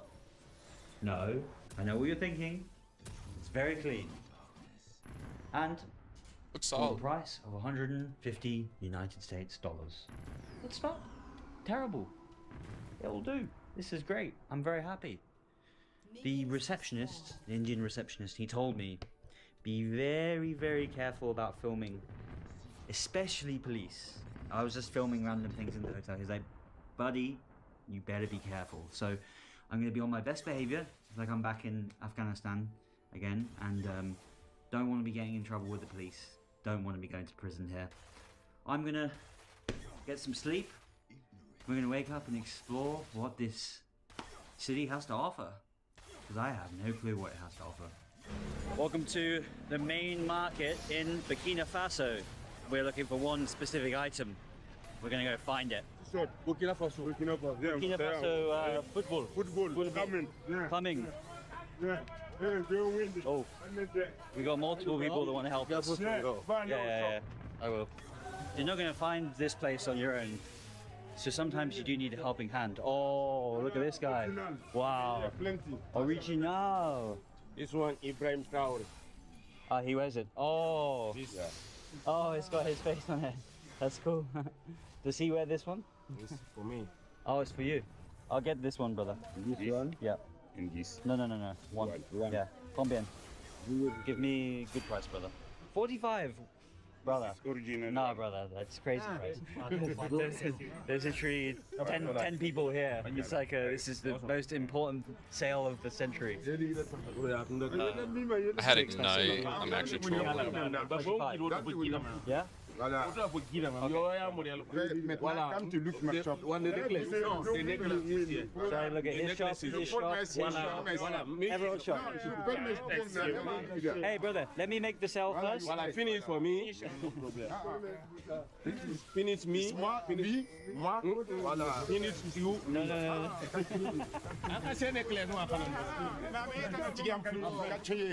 I love it. Voilà, finish. Survival of the fittest. Yeah. It's like, he's fine. Hey, guys, calm down. There you go. Voilà. You promise, Moussa. Amayo. Voilà. Maintenant, nous. Come to excuse me. Necklace is here. Hey, don't touch me, brother. Necklace is here.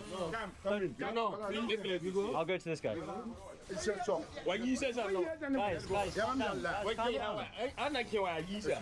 You're not making this a fun environment.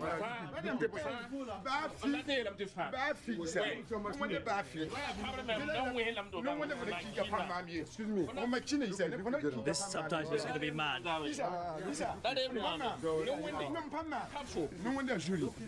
merci. Finish. Because you are arguing. Don't argue. Don't argue. Well, guys, be prepared when you come here. It's like sharks around a dead body. Yeah, because you know the country, it's not easy. I understand. Yeah, but you too, you don't like this. I understand. No, it's life. Yeah, it's life. It's not easy. Guys, I had to stop filming because I got stopped by the police in the market. They were very angry. They were asking what I'm doing. Am I a journalist? They went through all my videos and they said no filming in public. No filming at all in public. I was lucky they didn't make me delete any of the videos, and they were actually, towards the end, they were quite nice. They were like, yeah, it's the law, please don't do it. I nearly argued back, but I stopped myself, and luckily Joseph helped me out there, speaking French to them. So we got off lucky, but probably no more filming in the big markets from now on. Now, I've been traveling around Africa for a while now, done over 15 countries in Africa, and I want to give back. I want to give back to the people. I'm just such a humble, nice guy. No, seriously, Burkina Faso is in the top 10 poorest countries in the world. So what better place to give back to hardworking people in this video? What makes this moment even more powerful is how I'm going to pay these people. I've been using my Bybit card for the last few weeks to purchase everything, from hotel to food to taxis. Bybit is a crypto trading platform, digital assets. I have been using Bybit, so they're digital assets, but you can also have the Bybit card, which I've been using. It's just a normal card that you spend, and you get 10% cash back with the Bybit card. All you have to do is use the card, just normal purchases, and the money comes direct back into your account a few days later.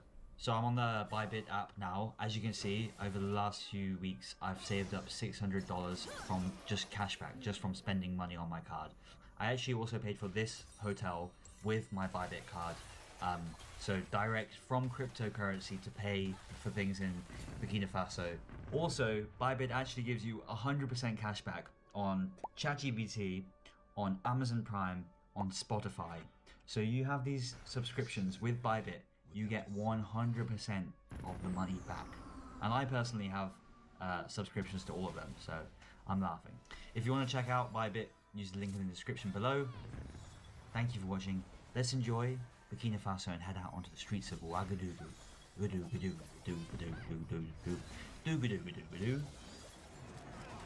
I got some that'll cheer you up, Jack. I go the other way.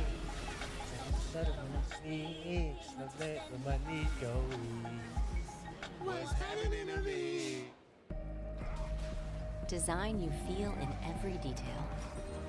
Technology as innovative as it is effortless. These are luxuries you don't have to wait for. This is Buick, now.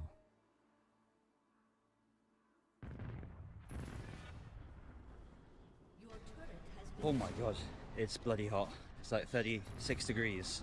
And there's a Range Rover in Ouagadougou. That's a bit suspect. Let's go meet our friend. Joseph. Good afternoon. Bonsoir. Bonsoir. How are you? Ça va? Ça va, ça va bien. Bonsoir. Nice to meet you. Oh, left. How's your day? Good day? Hi, thank God. Small. Did you have any customers? Really? So I got to be careful with the filming, with the police and stuff. Okay. Policeman? No. No filming. Okay. Police are nice here, or? No, there's no problem. No problem. Okay. Can you tell me more about why do people in Burkina Faso like Ibrahim Traoré? Why they like him? Because Ibrahim Traoré, he do plenty things for the population. All government, people for government, they corrupt. They got this mining money. No do nothing. All of them, they just take it. They put it into their pocket. They take their children to abroad, Canada, États-Unis. Wow. So the time he come, he said now, all money they pay tax. French company here, you pay tax. Some thing is free. Wow. How did I take 2 hits? Money for us. That's actually insane. That's not. So he puts Burkina Faso first. Burkina Faso first, yes. Yes. See plenty people, government people, we are working for government. Money plenty, take it down. Yeah. Pocket. Nothing. Do people think he's like the new Thomas Sankara? He's like same? Yeah, like Islam, Thomas Sankara. Yes. Do the same thing like Thomas Sankara. That's good. And he kicked out the French? No, he said you don't want to see French again here. No. That's the pesky French. You said? Pesky French. Yeah, yeah. They are thieves. It's yeah. still Africa. All Africa. They're still Africa. You wouldn't catch the English doing that. We would never do that. Is it true that if you break the law or something, you have to clean the streets? Something like this? Yes. What's the law? No. This red light is supposed to stop. If you don't stop, they take you to go and work for government free. Really? Yes. Community service? Yes. Oh my. If police catch me, I also... If they catch you will pay 15,000 CFA. And I do community? Yeah, you go and work. Really? Yes. Alright, that's fair. I mean, guys, if you see any videos of me doing community service, you'll know that I was smoking in the wrong area. Captain Ibrahim Traore, who is he? Well, this isn't him, but let me explain to you who he is. Captain Ibrahim Traore came into power. He seized power in 2022 in a coup because he says that the current leader was not doing enough against the jihadist terrorism here in Burkina Faso, and he is the youngest head of state, 34 years old I think he is. He's very famous What is Kenan doing? around the world, but specifically in Africa. Wild. Because he's anti-imperialist, anti-West, some would say. And he's helping the people of Africa.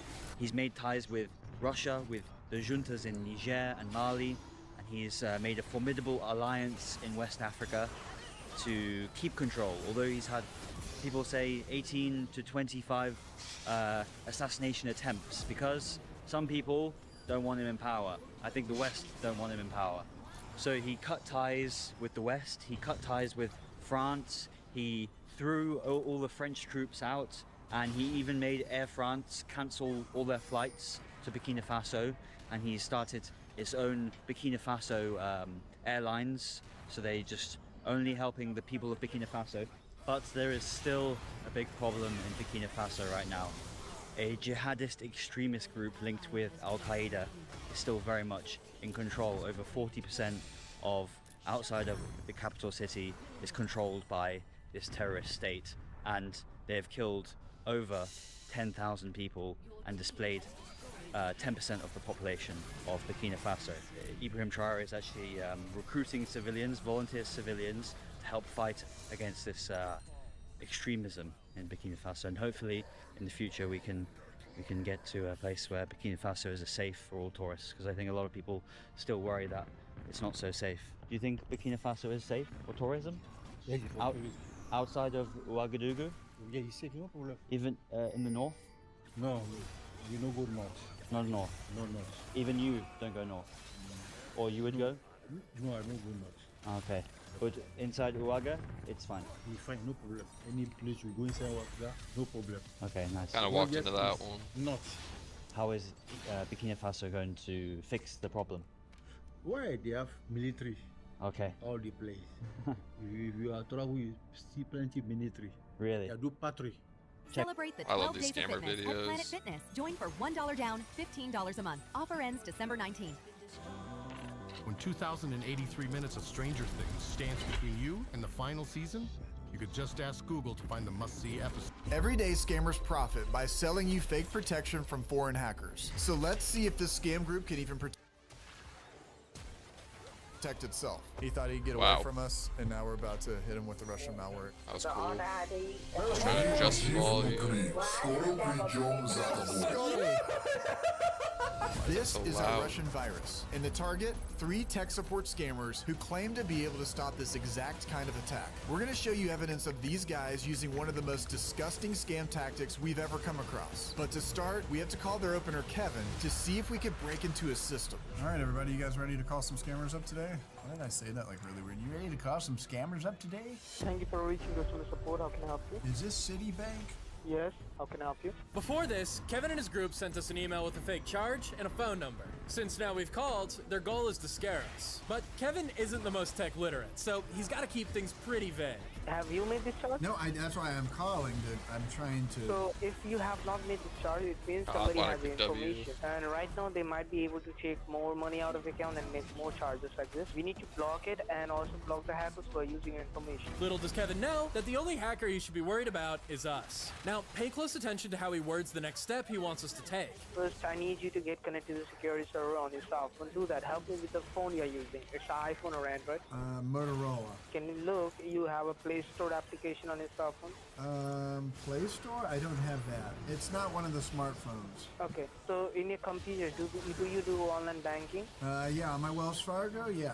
Okay, do one thing. On a computer, open up the Chrome browser. Part of the scam is connecting to our device with remote access software. They're available both as a phone app and a computer program. But did you notice how he led with the phone? Well, we're gonna find out later why that is. However, for now, all you need to know is that we download the software, he connects to us, and then, with techniques we can't broadcast here, we're able to quietly reverse the connection and hack his system permanently. Kevin then has us open our bank page and blesses us with some more of his technical wisdom. You know about IP address? Mine or what? Your IP address. What does that mean? I'm not as good at computers as you are.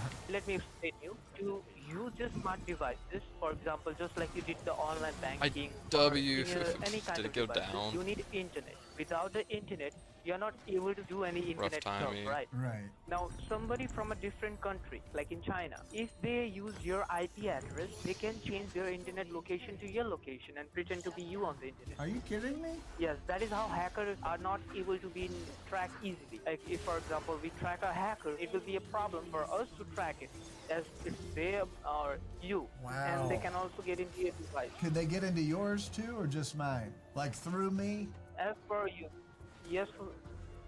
No, just give me a moment. Like, could they find like my exact coordinates? They could find like everything about me? Yeah, because your IP address is something that holds all of your information. In case you're curious, here's his IP address. But in truth, the most we can do with this is get a general range for where he might be, assuming he's not using a VPN. That said, we do have a couple techniques that we can use to figure out a much more precise location. They could find everything about where I'm at and everything, right? Yeah. Is that what you're saying? Yes. Here's the scammer's location. All right, this guy is M9XH plus 5M7 Kalam Hote, West Bengal, India. At this point, Kevin's job as an opener is finished. I'm talking to the security department and explaining them the problem you're facing. And I'm gonna transfer this call to them. The quote-unquote security department is just Ron. He's the second scammer in their group and the closer. His job is to use the access that Kevin got to manipulate our computer and convince us that he's legit, so we'll send him money. And you guys just have to hear how he talks. Hello. I needed to not creep those early kills. There are a few of the unwanted networking, like the IP addresses, which has been found out. I can show it up to you right now, sir. Now, Ron wants to push us into thinking we're actively being targeted by a hacker. Part of his tactic is to use the command netstat on our computer. Now, if you do this at home, you're gonna see something similar to this. And Ron wants to highlight this scary looking column, foreign addresses. Now, I don't want to get too much into this. I'm sure that John Hammond has a much more detailed video, but all you need to know is that having multiple ports in this column is completely normal for any modern computer. That said, you can probably guess what Ron wants to do by pulling this up. So why am I telling you all this? Well, we create a lot of funny programs on our virtual machines to troll scammers. And sometimes we forget to turn them off. So I'm giving a command of network status. So you can see over here. All right, it says no foreign connections detected. The system is secure. Yes, sir. Now, the whole thing with the connections was a way to irritate and tick off the scammers. And you know, one thing that really ticks me off are scammers themselves, spammers, and even data brokers. They rely on the fact that you're probably a little overwhelmed with the idea of trying to protect yourself and keep your privacy online. So you either just give up or maybe something slips through the cracks. And our government is not really doing anything to protect us. In fact, they're actually kind of rolling back some protections against these data brokers and making it easier for them to harvest our data. That's why we use Aura, our our security partner and longtime sponsor of the channel. They make it very easy to protect yourself online with a whole security suite of products, all wrapped in one solution that all talks to each other. Do you know how valuable it is to have one service that does all of this? I love that Aura is all US based and they have fraud experts all around the United States ready to help you 24/7 in case something happens. And included with that is a up to $5 million identity theft insurance protection. A lot of the guys on my team use Aura, and you probably remember the videos where we were all together celebrating when Seven finally got all of his personal information off of the internet. So be like Seven, let Aura do all the hard work and start to take back control of your online safety and privacy today. You can try Aura for free for 2 weeks over at aura.com/payback. Now let's get back into the video and let some more viruses on the scammer's computer. Now on the left hand side of your screen, you have local addresses. This local address is your IP addresses, but the foreign addresses which has a status of not established, we can pretty much, I'm just trying to understand it. So you're saying the not established, that's maybe some insecure connection of somebody from China? Yes, sir. Gotcha. To keep the bait going, we fed Ron an explanation, but now he's on his own. Now, there's a chance he could hang up at any point, but let's see how far he'll push his new lie now that he's trapped in it. How's China allowed to even do this? So see, you are not the only person being a victim of this, and in fact, countries like China, Russia, Japan, Philippines, Indonesia, these are the countries, Africa, these are the mostly locations from where we get the IP addresses tracked down while working on the cases. Do you ever get India at all? Anyone in India? See, what you have to understand, in fact, not only you, what everyone has to understand is the scammers who are stealing your money is not actually your money what they are stealing. It's the money of our nation which they are stealing. The hackers, the scammers are not only a threat to you as an individual, it's a threat to our nation, as it's a threat to the citizens of our nation as well. Since his original idea didn't work out, Ron's gonna try to prove we've been hacked by using the event viewer. Since March 26, 2025 was the first day when the hackers were into your computer, you were not aware of it? No, did you realize it? No, I didn't realize that. Once again, this is exactly how Event Viewer is supposed to look. And if somebody tells you that it's not, that person is probably a scammer. Up until now, we had assumed this was a refund scam due to the email and the fake charge at the very beginning. But it's pretty clear that this is actually the far simpler tech support scam. So Ron is gonna say that he'll remove our hackers for a fee. But the question is, how are we gonna pay him? Now I'm getting the call transferred back to Mr. Kevin. He will be assisting you further to get the crypto.com account created on your end. Crypto.com?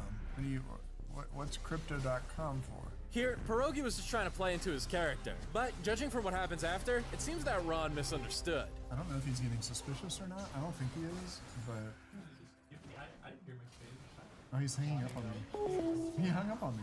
Not interested. But we're not done yet. Remember, we said there were 3 scammers in this group, and a few hours later, we get a phone call from that 3rd member. This is Steve. Hello. Yeah, hi. Can you hear me? Yes, ma'am. Dude, I think this lady hung up on me earlier. I'm gonna break the 4th wall here. This lady never hung up on us earlier. But the reason Pierogi thought that was because of what we saw on our monitoring screen. Assuming they don't immediately shut down, once we end the call with the scammer we've hacked, we keep their system open so we can get involved if they have a victim on the line. Now, when this lady called us, we could see our scam bait number on one of these systems. That system being the one we got from Kevin and Ron, showing us that all 3 of these scammers are in a group and all operate from this one computer. Now, we do keep her on the line for a bit, however, this call's not super interesting until the very end.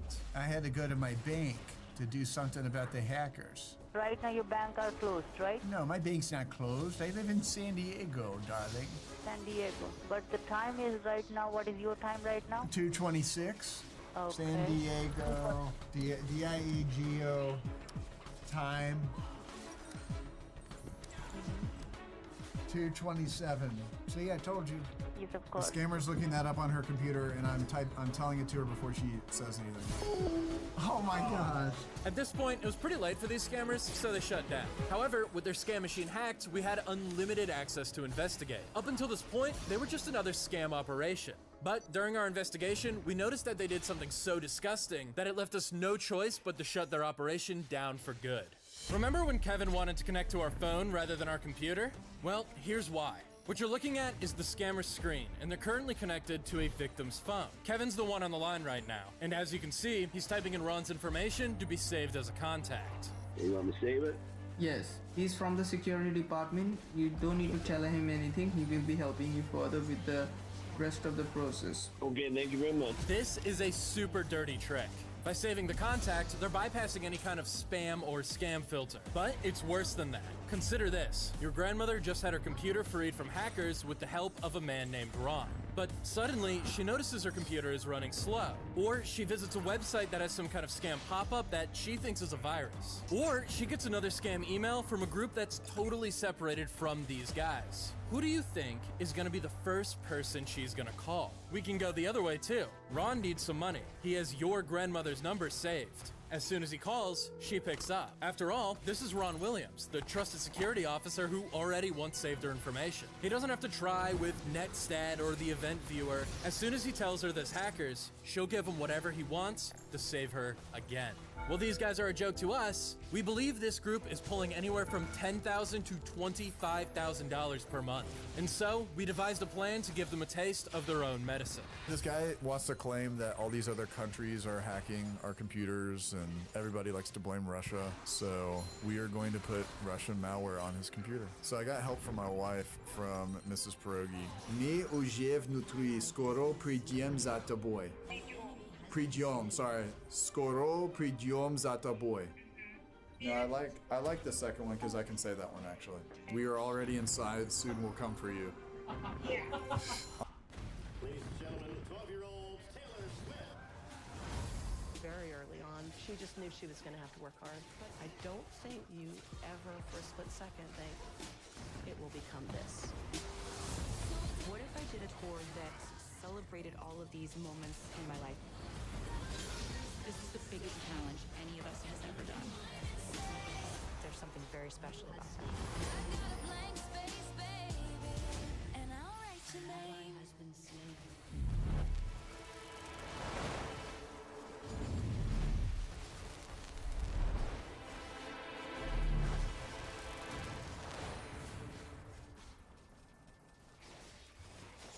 On top of that, we are taking the map from Russia and it's making a direct hit to the exact location of where the scammer is. And then it's gonna like show their latitude and longitude. It's like going exactly where he's at. So when he sees that, he's gonna see this thing go pew and go straight to where he is. It's literally from Russia to India. Yeah. It's not to, it's just to his exact place in India as well. And aren't we gonna have him call us before this too? Oh yeah. So basically, I think the idea was to have him call us so we can have a conversation with him and blow him up. Sweet, blow him up, blow him up. I didn't say that. We loaded up their computer, and once again, Kevin was online preparing to open for more scams. So we forced the software to dial our number, and... There it is, there's your number. That's me, he's calling. Hi, is this Apple? Yes, how can I help you? There's like a $1,500 order. The name on the account should be Vladislav. Do you need last name? No. The name should say Vladislav. Okay, so if you have not made the charge, I want you to get connected to the security server for the cancellation. Like the phone you're using, is it an iPhone or Android? Please answer me that. I have iPhone. Are we gonna hit this guy? You want to do it? I'm running out of accent. This is funny. My accent is running low. Find something cool to say, catchy to say. Hello? Yes. Okay, what do I have to do? Type H is in Henry. Okay, H is in Henry. Did that. Oh, H is in Ми Henry. ужив внутри. Скоро придем за тобой. And then what? After that? Мы ужив внутри. I have no clue what's going on anymore. What does that say? I think he slammed his headset down. Yeah, he slammed his freaking computer down immediately. Yeah, so loud. Oh my gosh, he didn't even give it a second. He just slammed the computer down. But wait, we're not done yet. Because unlike most scammers who get hit by one of our viruses and then disappear, Kevin rebooted. And you'll never guess what he immediately started doing. Oh, he's back. Is he really? He's back. So we can get him again. Oh, he's going straight. Oh, come on, baby. Back to in. work. Back to work? Are you kidding me? I don't even know why you turned the computer back on. I don't know either. Whoop! Straight to a call. Straight into a call. Yes, I'm trying to see what our stars are. All right, it's time now. He thought he'd get away from us, and now we're about to hit him with the Russian malware again. 3, 2, 1. Yep, we're back. Жив внутри. Скоро придем за тобой. Скоро придем за тобой. Мы уже внутри. Скоро придем за тобой. Oh, there he is! He's 20 straight to India. Hold on. No running away. You were an idiot. He almost got me. He goes straight to shutdown. This guy does not mess around. This guy does not want to face the Russian malware. If he comes back every single day, we will keep doing this. Unbelievable. I like how he just takes the call. He's like, oh, yes, ma'am. What can I help you with? You can run, but you can't hide from the Russian malware. And from Knight, and from Pierogi, and from the Scammer Payback team, this has been Pierogi Scammer Payback saying don't get scammed. Poka. That's what I mean. Bye. Gemini, what's Portuguese for I love you? Amot. I learned that on set. Love Actually, 2003. Amante. Thanks, Gemini. See?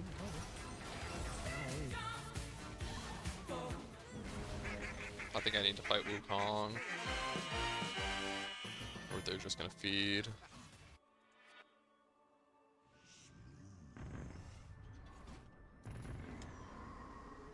We built a virus that takes control of every part of a scammer's computer.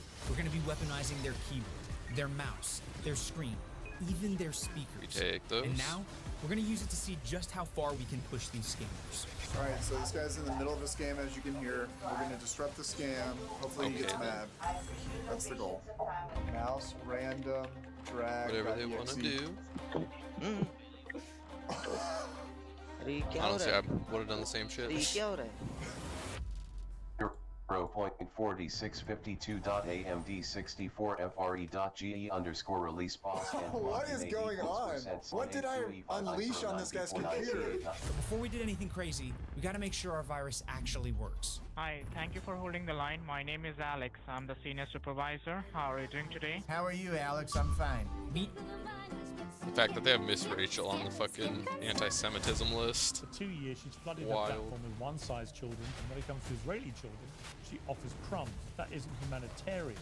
It's selective empathy. If you're going to be a children's entertainer, you shouldn't have somebody on your show who glorifies the murder of 38 Israeli children. Miss Rachel is an American. God bless her. Jewish parents are really afraid because they're showing their kids how to write the letter M, and on the side they're getting a video with Whatta who celebrates Hamas. That's very concerning. It's very hard to not conclude that you were anti-Semitic. One more auto. It's reaction to the genocide. You couldn't bear it anymore. No, it's just cold-blooded murder. That's what it is. I agree, it's murder. Okay, obviously. so then he's a terrorist then, right? No, he's not a terrorist. What is he? He's a murderer. Reacting to the genocide. Yeah, sure, he's a murderer. It's that special time of year again. Nominees are making their case and rehearsing their speeches. Everyone's having their say on who should get the top prize. Anti-Semite of the Year began 6 years ago as what seemed to be a well-meaning campaign to highlight prominent people who had done or said things which were anti-Semitic. Maybe one a little deep. We'll see. The entry criteria fixed by the Stop Anti-Semitism Advocacy Group has expanded to pretty much anyone who criticizes the Israeli government. This year's shortlist includes a couple of people who have peddled genuine anti-Semitic tropes, and a lot of people, including Cenk Uygur, Anna Kasparian, and Tucker Carlson, who to my knowledge have not. But there's one name getting all the award season buzz this year. Dinosaur eggs! Days of the week, days of the week. Yeah! Can you help me teach them to stop? What an evil, vile person. We're so smart! Let's pretend that while we're So having fun with unhinged. Bubbles, Bean starts to pee.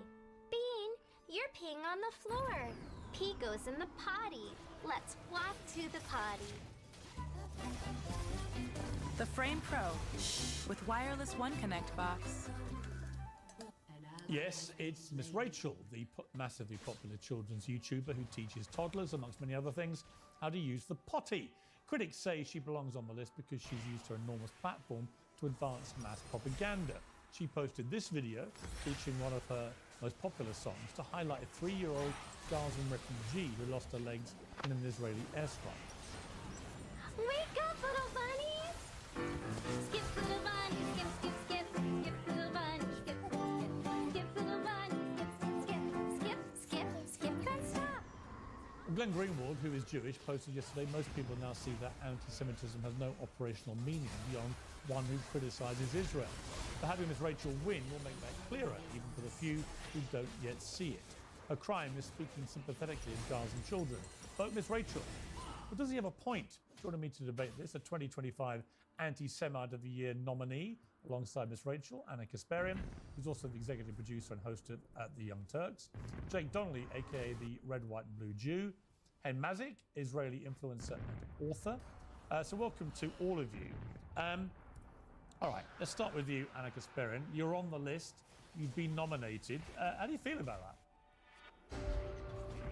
I feel fine about it because obviously the list is not one that actually contains real anti-Semites. It's a list that contains individuals who are sometimes very aggressively critical of a foreign country's government, and that would be the country that's currently engaging in multiple wars in an effort to annex more land and territory that doesn't belong to them. And of course, that's Israel. And if anyone's under the impression that putting me on lists is going to dissuade me from speaking the truth about what's going on in the Middle East, they'd sadly be mistaken. And I know a little information about the grotesque woman behind Stop Anti-Semitism, which we can talk about a little bit if you'd like. But I feel fine about being included in that list. And Miss Rachel is a national treasure. Well, let's come to the case against her before I go to my other panelists. The Stop Anti-Semitism citation for Miss Rachel's nomination states since earlier this year, Miss Rachel has published Hamas propaganda to millions, sharing debunked images, inflated casualty claims, and almost entirely ignoring Israeli child victims. My point to you, Jake Donnelly, she's entitled, if she wants, to give more attention to kids in Gaza than Israeli kids. If she completely ignored what has happened to Israeli children, that's one thing. But if she's acknowledged it, but chosen to give more of her time to Gazan children, it doesn't make her anti-Semitic. No, it doesn't. And first up, Pierce, thank you so much for having me on. I really do appreciate the opportunity to speak about this. What makes her anti-Semitic is her relationship with Motez Azaza.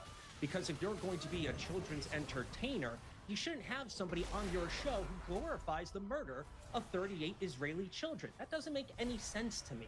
And any parent that puts their child in front of somebody like that so that she can push her propaganda, use fake AI imagery in order to do so, and to continue to just publish everywhere the Hamas-run numbers, 14,000 imminent starving children. I've yet to see where any of those are. Yeah, that is what makes you an anti-Semite. So it's not necessarily the one-sided stuff that she does, but when you go and you talk about all of the children, well, okay, why don't you talk about the 12 children that were murdered by Hezbollah, the Druze children who are simply playing soccer? She says that she cares about all of the children, but I don't see that. In fact, I see what she's doing as a political game, and I'd rather call this stuff out in 1933. That's actually so unhinged, how worked up they get about fucking kids programming. That's completely harmless. All right, but to be clear, if that is your criteria, is that she shows selective empathy, and we'll come to the issue of Motaz Azaza in a moment, but if that's your criteria,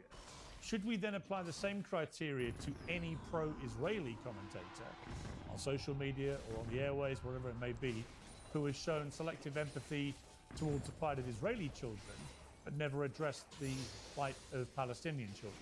That's a good point. Are they Islamophobic? I think those were two different questions. So for somebody like me, let's just take my case.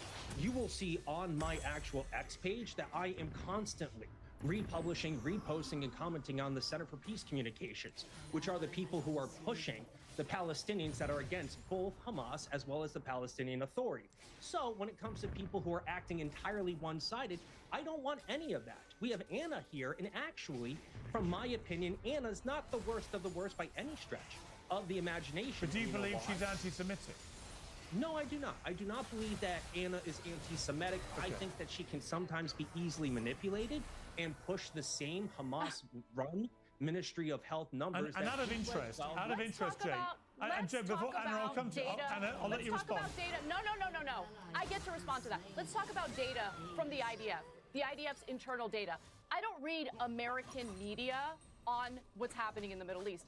I actually like to read Israeli media because they're super honest, and I really appreciate their honesty. So Israeli papers got a hold of the IDF's internal data in regard to civilian casualties in Gaza. And their own data indicates 83% of people slaughtered in Gaza, 83% are civilians. Israel, the IDF, just shot and killed. Stop, don't interrupt me.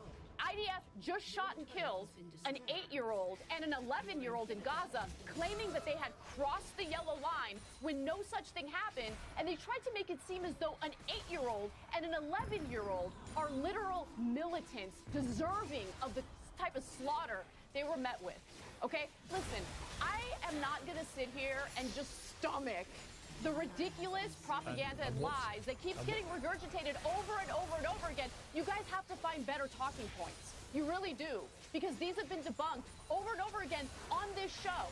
And they will continue to be debunked on this show, on my show. Americans aren't stupid. They see what's happening. The evidence is abundantly clear. What's amazing to me is the dehumanization of every human life that isn't Israeli or isn't in favor of what that disgusting genocidal government is up to. Okay, look, we've had some tech issues, Jake, with your signal, so we're trying to fix that. Let me go to Hen Mazzy. Divine intervention must be. Well, Hen Mazzy, you've been listening to this. What is your response to what Anna just said? Yeah, it's rich to speak about dehumanization from a person that said that all Israelis should be ashamed of themselves, that we are demons, that the Jewish lobby controls the U.S., that Israel is a Nazi state. The Jewish lobby does control the U.S. Okay, all right. So Where's just the lie? prove my point, thanks. The problem is that you are not able to look in the mirror and see who you are and what you're doing to the Jewish community. Oh, I look in the and mirror once the every day, Jewish baby. community is calling you out for the way you are harming us, instead of listening and trying to change your ways, you're doubling down. And as long as you're going to do that, yes, we are going to continue calling you what you are and saying that what you're doing is really harming our community. So it's what's disgusting here, Anna, is that you are unable to hear to a minority community telling you that your words have contributed to an atmosphere that gets our people killed outside of our synagogue because of your words, because of statements that you said that others like you have said. They weren't included on the anti-Semite list, by the way. The guy who killed 2 Israeli embassy workers, this year, okay, the actual anti-Semite who murdered people, didn't make it on the list. Right. Fascinating. Right. So Hen, do you think that Anna is anti-Semitic? I think that her words are deeply anti-Semitic. I think she has contributed to an atmosphere that gets our people killed, and I think it's totally legitimate to call this out. And if the minority community is telling you this, you should listen to us. And yes, maybe this person that. But hang on. So let me just stop you there, because I've been branded anti-Semitic, okay, by a lot of people on social media. And I've defended you, Chris. Right, because I deeply resent it. Because as everybody remembers, who watches this show, for many, many, many long months after the October the 7th attacks, I vigorously and loudly defended Israel's right to defend itself. This year, from the start of this year onwards, I began to be more and more critical of the Israeli government. Not of the Israeli people, not of Israel. I wasn't denying its existence. I wasn't attacking Jewish people or Israeli people. Specifically, the government, Benjamin Netanyahu, and also specifically the right-wing headbangers in that government like Smotrich and Ben-Gvir. And for my troubles, despite painstakingly making it clear who was the object of my criticism, I was regularly branded anti-Semitic. So I do believe it's something that's been thrown around way too much. It's done in a deliberate, concerted effort to shut people up from criticizing anything that Israel's doing. So yes, there is genuine anti-Semitism, no question. I think it's been rising in the last 2-3 years, which is appalling. But throwing it around to silence people, and I'm not accusing you, Hen, I'm just saying this is what I've been on the receiving end, is it's just been used as a stick to censor people and to shut them up. And I think that's abhorrent. And I agree with that. I'm not saying that, yes, some people use anti-Semitism too widely and in a wide brush that they shouldn't have to do it. And I think it's true for every minority community. As a gay person, I see how people use the term homophobic quite casually to say anyone that has any criticism of LGBTQ people is homophobic. I understand that it's not like that. And it's the same with anti-Semitism. But that doesn't take away from the severity of people making statements that end up, as Anna mentioned, the same statements that we hear from them are the ones that are being used to shoot Jews outside of our Holocaust Museum in DC. And what about Miss Rachel? Do you think she's anti-Semitic? I don't think she's anti-Semitic, but I think she's really misguided. And I think the fact that when she hosted Whatta's Aziza that celebrated Hamas on her platform, and then when Jews called her out, she said trying to defend starving children is not anti-Semitism. It played directly into a medieval blood libel that says that Jews are trying to kill children, and we use anti-Semitism to stop her from trying to stop us. We're not silencing her. We're calling her out. We're calling her in, rather. And if she just listen to us and have this conversation, if Anna just listened to us and have a conversation instead of screaming every time she hears a Jewish person criticize her, I'm sure that next year she wouldn't be on. Well, let me read Miss Rachel's response on Instagram to this nomination. She said, I'm so thankful to Jewish organizations, rabbis, friends, colleagues, and family for standing by me. I'm against anti-Semitism and all forms of hate and racism. I'm incredibly proud of my work to help Palestinian children. With 20,000 Palestinian children killed, most child amputees in modern history, homes, schools, hospitals bombed, 17,000 orphans, everyone should be speaking out. She also went on CNN's Amanpour show and told Christian Amanpour some more of her thoughts about this. This was 2 months ago. Let's take a look. What was it that made you step out and support these children in Gaza? How could I not, seeing what was happening on our screens, hearing from Save the Children who had firsthand accounts, knowing that so many children were losing their lives. It's up to over 18,000 children. So as an early childhood educator, I know what children need. They need food. It's being blocked. They need water. It's being blocked. They need to be in school. Their schools have been bombed. They need medical care. I know what children need to thrive, and I know what holds them back. And it was very clear to me, along with so many others in our country and around the world, that it's so critical to speak up.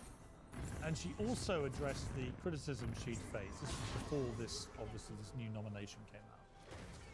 Cozy up to the goodness of the new grilled cheese bacon burger. Angus beef, bacon, and Swiss and American cheese melting on our soft buttery sourdough. And our new grilled cheese breakfast sandwich with sausage or bacon and a fried egg. Only at Hardee's. Hello. I saw you in the lobby yesterday. I never talked to an actual movie star. Now you have. You know, I'm sending a performer too. You don't believe me? I can't support the mother. You're not gonna have to. I'm gonna step up in a way you can't even imagine. She's gonna be living on Fifth Avenue.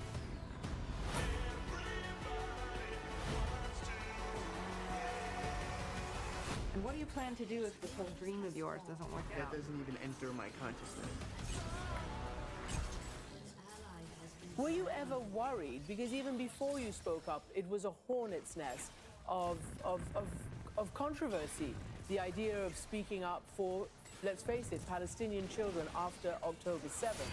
I'm not an expert in that area, but I knew that I'm an expert in child development. I have 2 masters in education. I've worked with children my whole life for 20 years.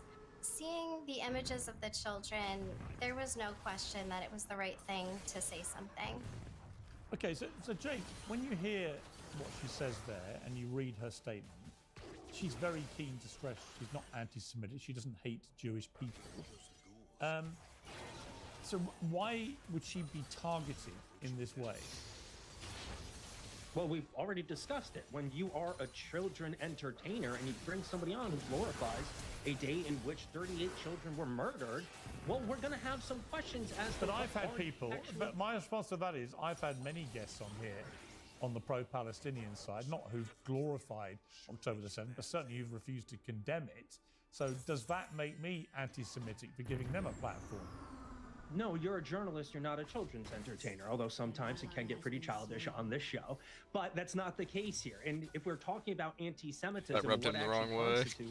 Anti-Semitism, we already have something on this show where Anna says that 83%, that's just those who were identified. That is a misleading statistic, and either Anna, you know No, it's not. how to read 83% of those slaughtered in Gaza were identified as civilians by the were IDF. identified. So you're not You reading can't the spin it. statistic correctly. So No. you either know how to read 83% were statistics identified as correctly, civilians or by the are you IDF, doing this according on to purpose? Israeli You're the one that papers. talks Everyone about check let's that not out. have Everyone can You're the one Google that talks it. about You let's have no not argument insurrection. because the truth is You're on the my one that's side, and I know propagating that's so pro-Hamas difficult. So stop propaganda. embarrassing yourself.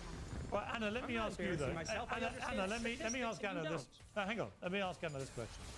Was it unwise of Miss Rachel to be so outspoken about this? Not because she's not entitled to, or it's not an incredibly important issue, but the fact she is a children's entertainer with a huge audience. Was it unwise of her to get overtly political like this? The days of Zionists bullying Americans into silence is over. Put that in your pipe and Well, that's a smoke. different question. I'd like to read a quote. Oh, that was great. I'd like to read a quote. The biggest bully on the Miss internet is Rachel- talking about bullying. Give me a She break. is, Come Miss on. Rachel is an American, God bless her. And as an American, she is afforded the freedom She to is. speak No one's out doubting against that. Listen, injustice no, as she hang sees on, it. Bannon, So do no I one- think it's wise? No, but no one's- Obviously, I think it's wise. No It's one's what I do doubting. for a living. No one's doubting her Yes. right. I think it's wise. No one's doubting her I think right it's to wise. say it. Yes.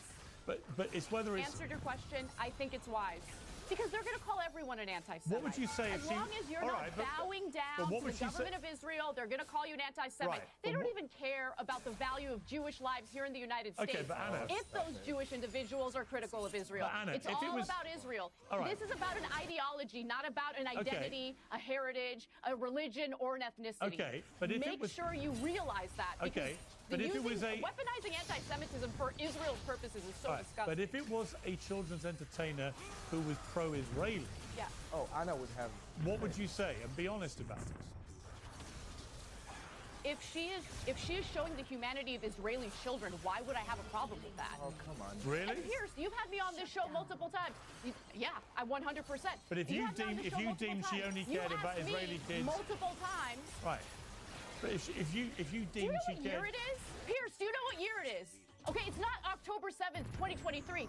Since then, over 2.5 years later, tens of thousands of children have been slaughtered on the Palestinian side. Yeah, but that's not my So when question. they bring up the what That's about not my what question. about everyone condemns what happened to Israeli civilians. Yeah, but on that's not my October question. 7th. I have done that Anna- on this show. Anna, you're answering a I have different. done that on this show. Yeah, I'm not the questioning. Thing is, the I'm two not individuals questioning on that. this panel right now do not care about Palestinian lives. Well, I And don't they want think. to, like, I don't believe basically that's true. deflect I don't the believe focus that's on true. So-called anti-Semitism. I don't that believe doesn't that's true, but my exist. question they don't was- care. my question They don't was- care. Well, let let me me read talk- you a quote let me then. talk, Let me read you Anna. a quote. Let me This talk. is from Let me talk. Tali Gottlieb. Tali Gottlieb says, "We have no hostages left. We no longer have to be precise, as if the IDF was ever precise in Gaza. We can attack without mercy. Merciless. Merciless." What do the two individuals on this panel have to say about that? Well, I want you Disgusting to- genocidal rhetoric. Okay, but I just want you to answer my question first, which is actually specifically about whether a children's entertainer with a massive reach, if they were promoting the pro-Israeli position on this war and not really mentioning the Genocide? Palestinian side, No, I would you? not think that's a good idea. So you would not like that to happen?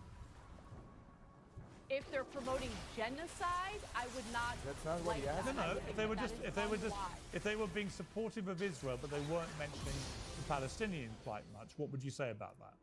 Would you think it's appropriate I for would say that children's sounds a entertainment? lot like American media. Yeah, but my point would I be would that say I that sounds think, like a- I mean- I think you would be very critical if a children's entertainer was overtly pro-Israeli. That's the point. So is there a double standard here? On both sides, by the way. I've seen it on both sides. Is there a double standard in how you apply it to this kind of story where if it was the other way round, would you be so vehement in your defense of it? I suspect not, right? Today's show is sponsored by Oxford Natural, makers of the Optimum Day and Optimum Night all-natural supplements. Thousands of Brits and Americans are already taking them with incredible results. Optimum Day boosts your energy and supports weight loss throughout the day. Optimum Night helps you relax and get deep, refreshing sleep. They have countless success stories, including from some very familiar faces. England legend Michael Owen, who lost 40 pounds. AFTV's Robbie, who lost more than 100 pounds. To watch their full stories and many more, scan the QR code on your screen or visit oxfordnatural.com/peers. And here's the best part. Use the code PEERS and get 70% off your first order. Get 70% off with the code PEERS. For you uncontrolled nasal polyp sufferers, Dupixent is an add-on treatment that invites you to go beyond. Dupixent goes beyond your nasal polyps by helping block a key source of underlying inflammation that can cause them. It shrinks nasal polyps and can help you breathe better with less congestion, so you can go beyond too. Severe allergic reactions, including skin reactions, can occur. Get help right away for face, mouth. Was Probably not, no, because watching it totally some Piers ignores Morgan. the fact that since Okay, but October that's 7th, intellectually honest. the vast majority of children who have been murdered You can are disagree with her, but, and but maimed. at least you've been honest that you would feel differently about it if it was the other way around. I mean, this is the point I would make, Hen, about this, and I think this applies to a lot of the stuff in this war. There is a lot of double standard going, right? A lot of people are much more angry if it's their side in this kind of situation than if it's the other side. I remember Gail Gadot getting hammered, you know, for being pro-Israeli in Hollywood. And whatever you think of it, I'm not a massive fan of hers. Damn. But she got a That was AP disproportionate misfortune, amount of how much abuse damage he for was being doing. pro-Israeli to people who've spoken out on the side of the Palestinians. So I do think there's a lot of hypocrisy flies around about the condemnation that goes on here.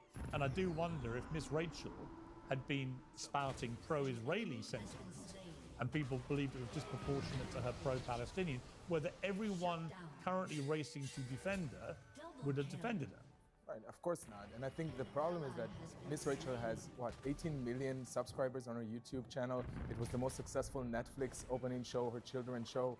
And I think Jewish parents are really afraid because they're showing their kids how to write the letter M, and on the side they're getting a video with Whatta who celebrates Hamas. That's very concerning. And to pretend that this is not the issue is just to, it's the same old tired talking points that it's the Israeli government, it's just they're trying to silence us. I don't think we're trying to silence Miss Rachel or anyone. We're raising real concerns. Do you accept, Hen, as many people will be watching this saying, but Anna's got a point, right? The number of Palestinian kids that have been killed is exponentially higher than any number of Israeli children who've been killed in this war. Absolutely. Like by a multiple of tens of thousands, right? Yeah.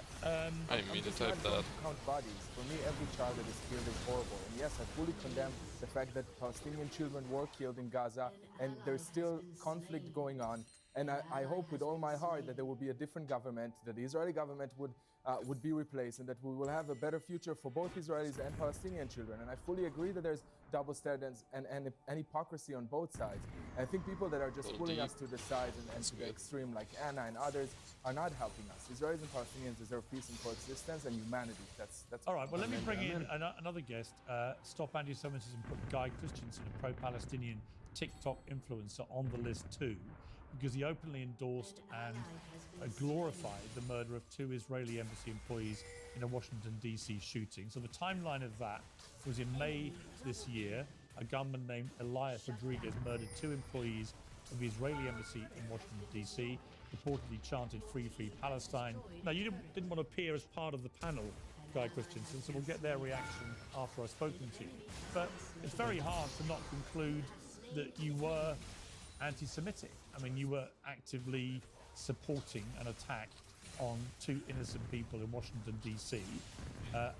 Sorry, how is that anti-Semitic? Elias Rodriguez was a natural reaction to genocide.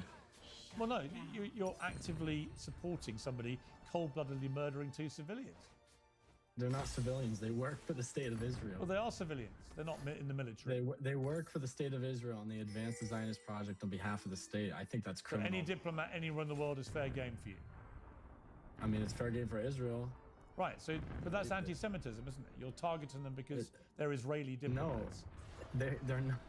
That is not the same as being Jewish. In fact, I think neither were Jewish. One of them was Christian, and the other, I believe, was atheist, and they work for the state of Israel. So I stand by what I said. I do not condemn that. But, Piers, I hope you know that we have a... You know what the ACLU is? What to do? The what? Yeah. The ACLU? Yes, of course.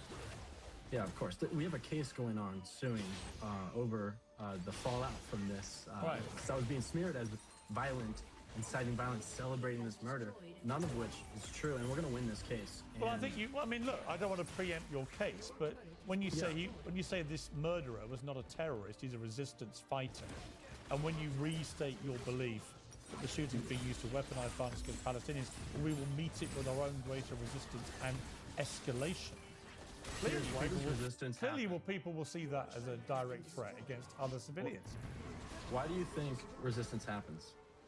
And it's not resistance, it's terrorism. When you cold-bloodedly murder people in the street in DC as a response to a war that's going on in Gaza, that is terrorism.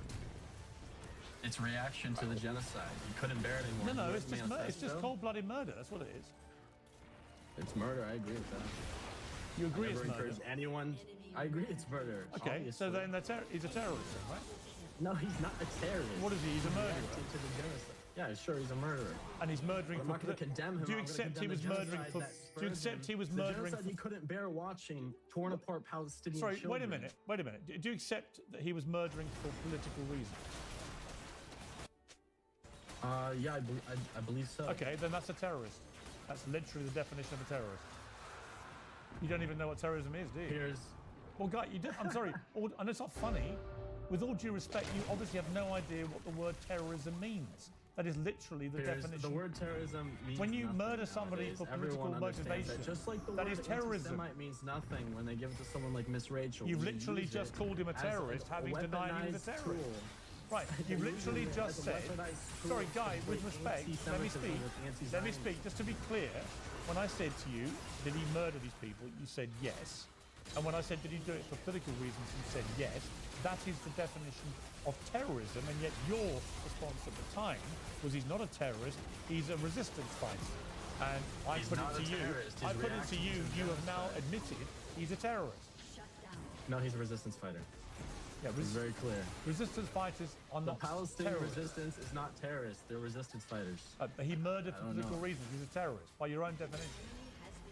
I mean, October 7th happened for political reasons. I don't understand what this gotcha is. It's not really a gotcha.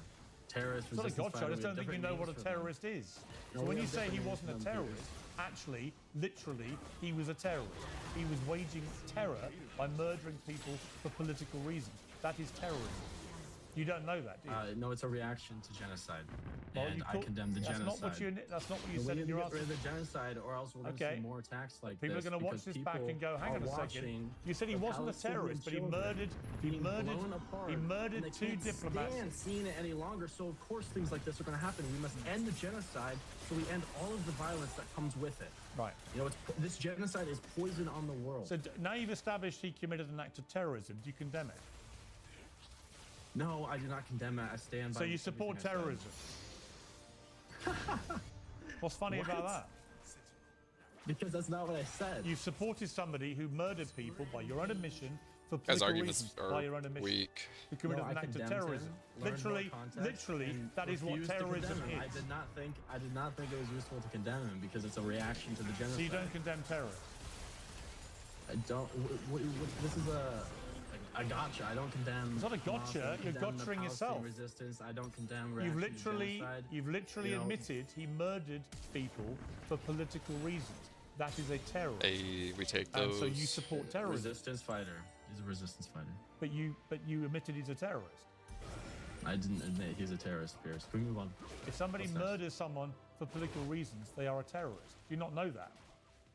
He's a resistance fighter. Let's read this.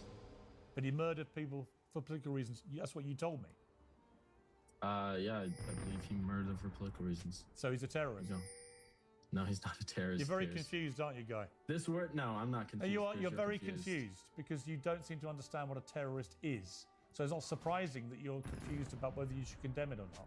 Do you believe the Palestinian resistance fighters are terrorists? All of them. Here's. What was that? Sorry. Do you believe the Palestinian resistance fighters are all terrorists, Piers? I think all the ones that invaded Israel on October the 7th were terrorists, yeah. Okay, so you cannot resist the occupation, the domination, the genocide, and apartheid. Terrorism is terrorism wherever it happens, whatever the reason, it's terrorism. 3,000 Hamas terrorists invaded Israel and committed mass murder. It was an act of grotesque terrorism. Anyone who says differently is defending terrorism. Piers, most of the people they murdered were Israeli war criminals, IDF soldiers. Actually, most of them were civilians. Zach is so innocent busted. people. And they kidnapped them. They kidnapped a baby. They kidnapped Holocaust survivors. It was disgusting. And an act of brutal terrorism. Do you condemn the and your thousands attempt of to Israel holds justify right it now? and defend it is actually making you complicit in the terrorism. Do you condemn Israel for holding thousands of Palestinian hostages right now? I've condemned Americans? Israel for many things in this war. Yes.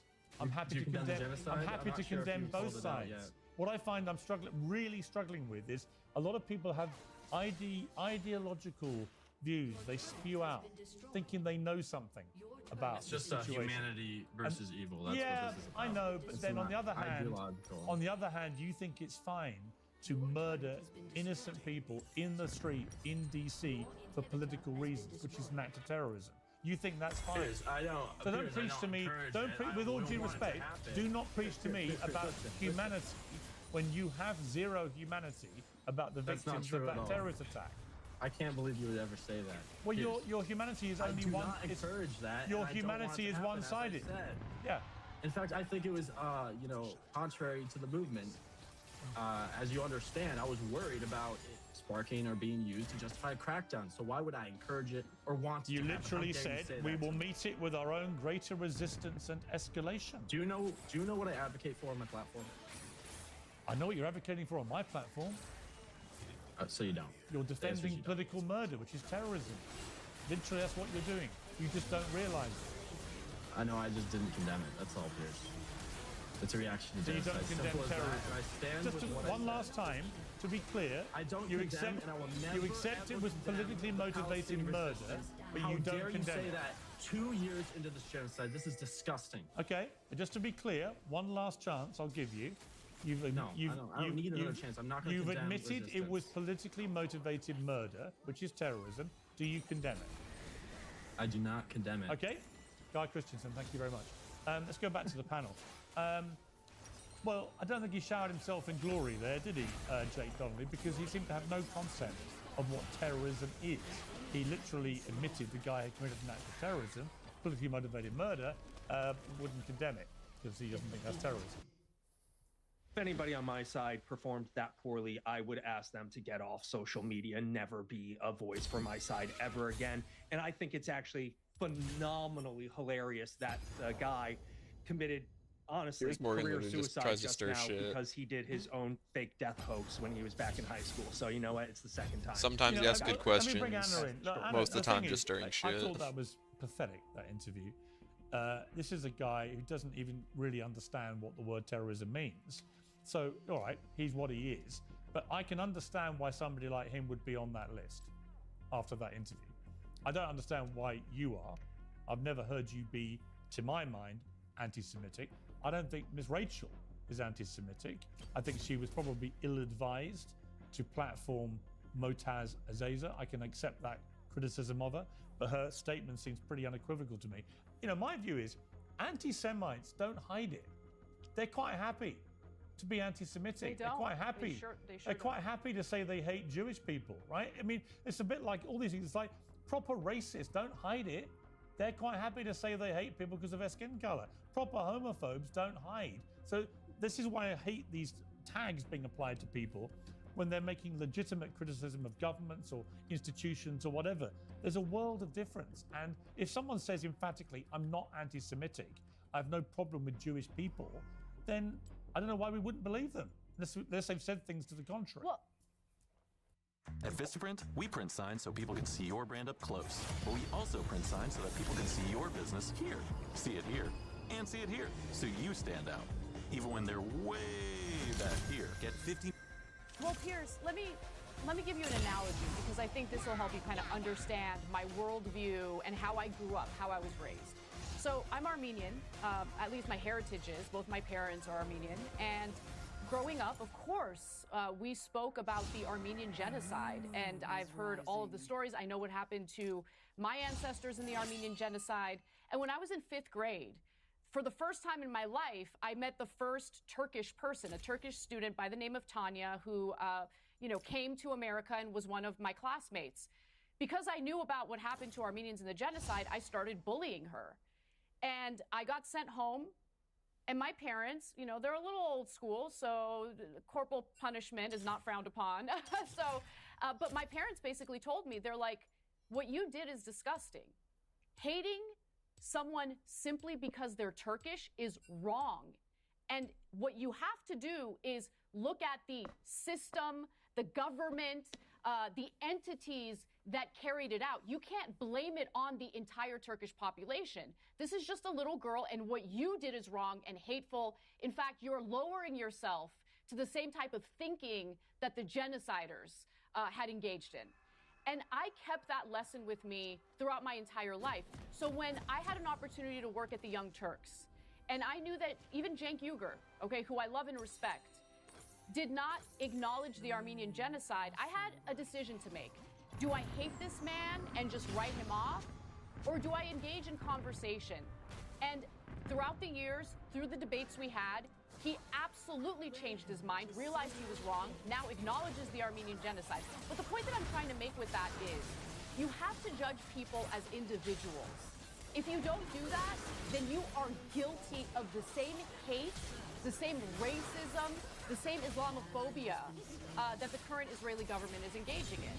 And so I refuse to let people win and turn me into a hateful, disgusting bigot. That is not who I am. I know who I am in my heart, and I'm always going to speak out against injustice, including the injustice of 2 embassy workers getting shot down in cold blood. Right. No one should refer to that as freedom fighting, period. That is terrorism, and I think he admitted it without even realizing he admitted it. You know, some people on this list, Stu Peters, for example, in January 2024, said the gas chambers and crematoriums so often discussed, they were destroyed at the end of World War II. If they were ever there in the first place, and questioned the official death toll of the Holocaust. That is anti-Semitism. When you deny the Holocaust, when you try and suggest that these gas chambers and crematoriums may never have been there in the first place, you are genuinely, in my opinion, anti-Semitic. You thoroughly deserve to be on that list. But the other names on there, I think, devalue the credibility of this list, and that's just the people I know about. Thank you all very much for the debate. I appreciate it. Thank you, Piers. Piers Morgan Uncensored is proudly independent. The only boss around here is me. If you enjoy our show, we ask for only one simple thing. Hit subscribe on YouTube and follow Piers Morgan Uncensored on Spotify and Apple Podcasts. And in return, we will continue our mission to...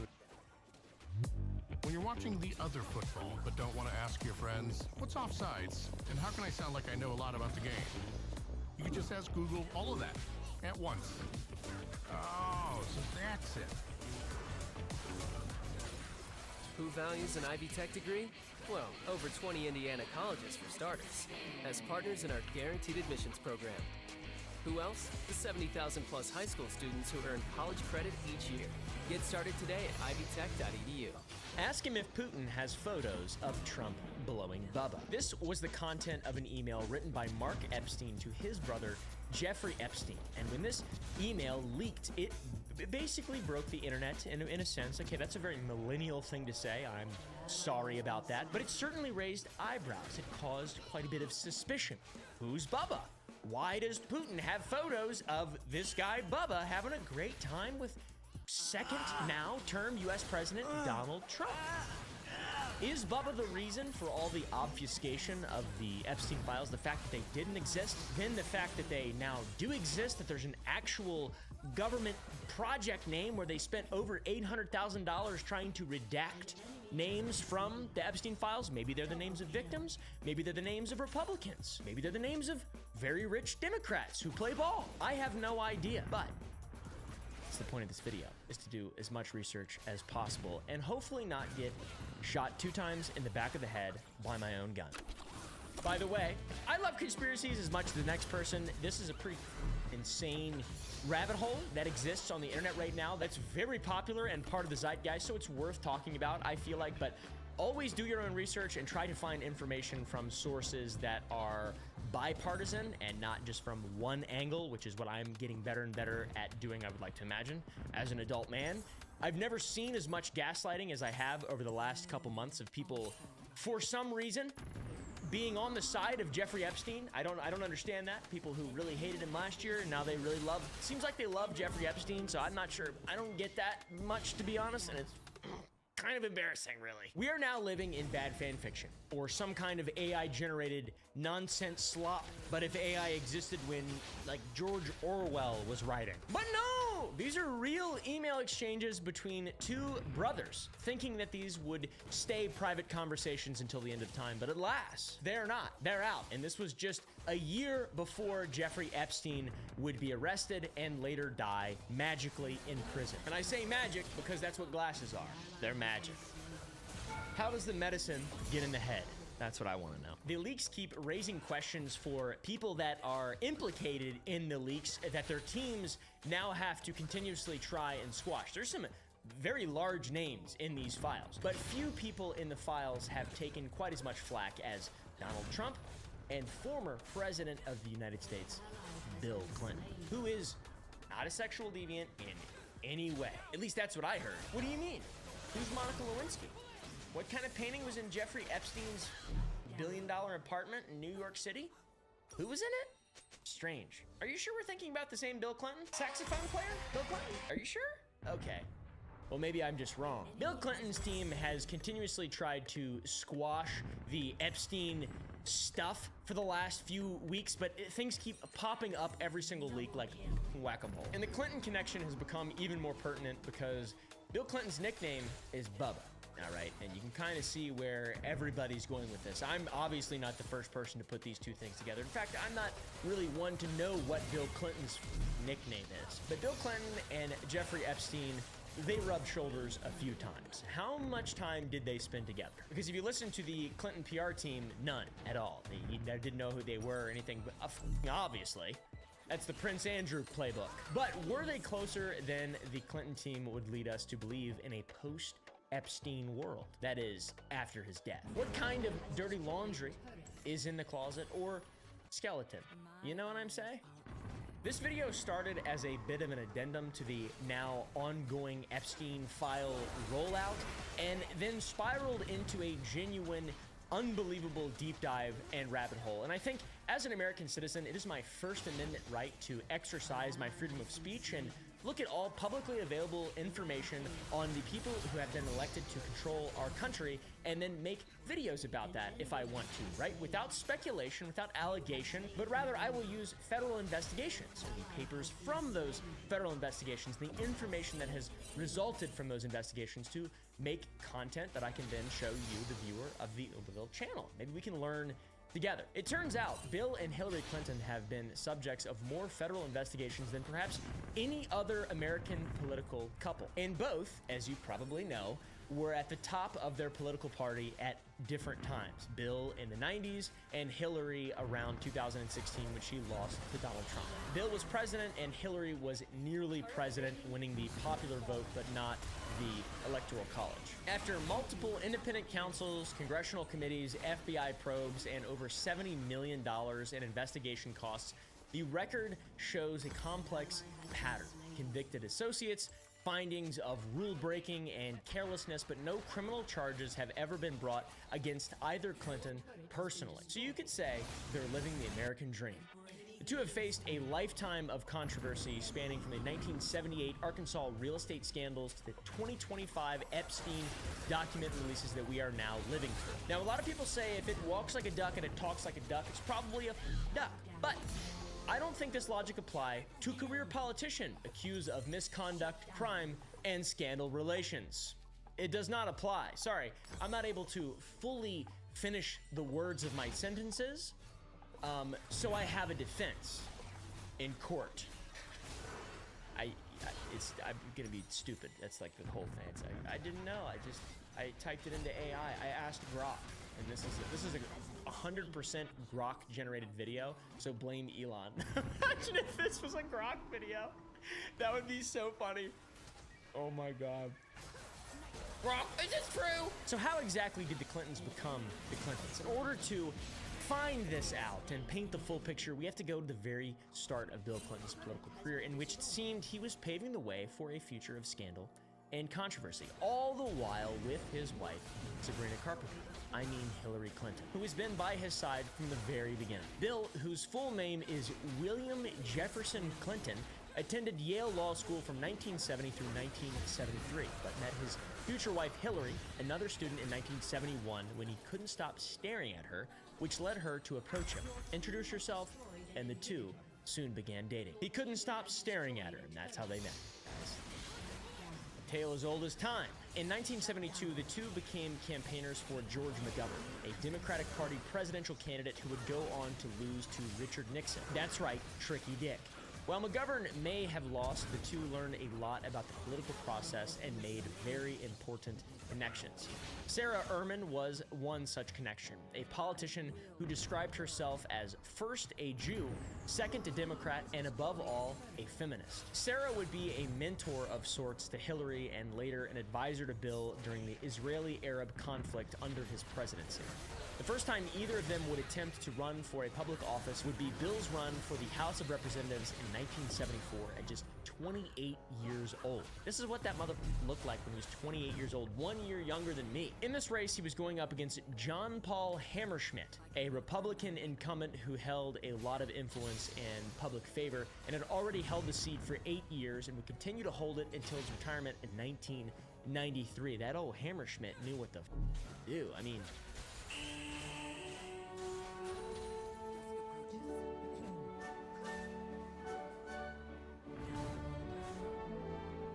or you could simply press a button, because each K-Cup pod contains freshly ground coffee, precision measured for a perfectly delicious cup. So there's no effort, no grind, no need to put on pants. Great coffee without the grind. Keurig. It's the Buffalo Wild Wings Pick 6 meal. Whoa! It's the perfect meal for two. Ooh, I'm so excited. What else did I get? That's it. This was only $19.99. It's not about what you spend. Give me that back. Pick 6 meal for two for $19.99.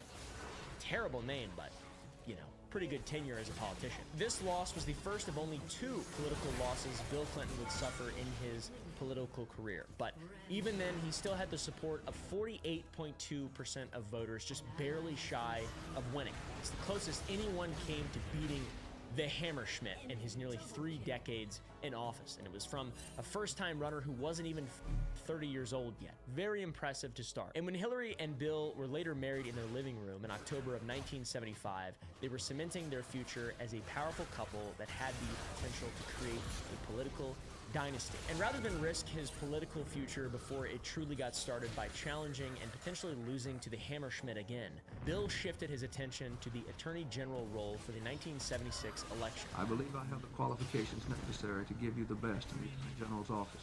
There were no Republican challengers, and he'd already done so well in his run for the House that this should be a sure victory for him. And lo and behold, it was. Seems like when you run and don't have anyone else to run against, you'll win.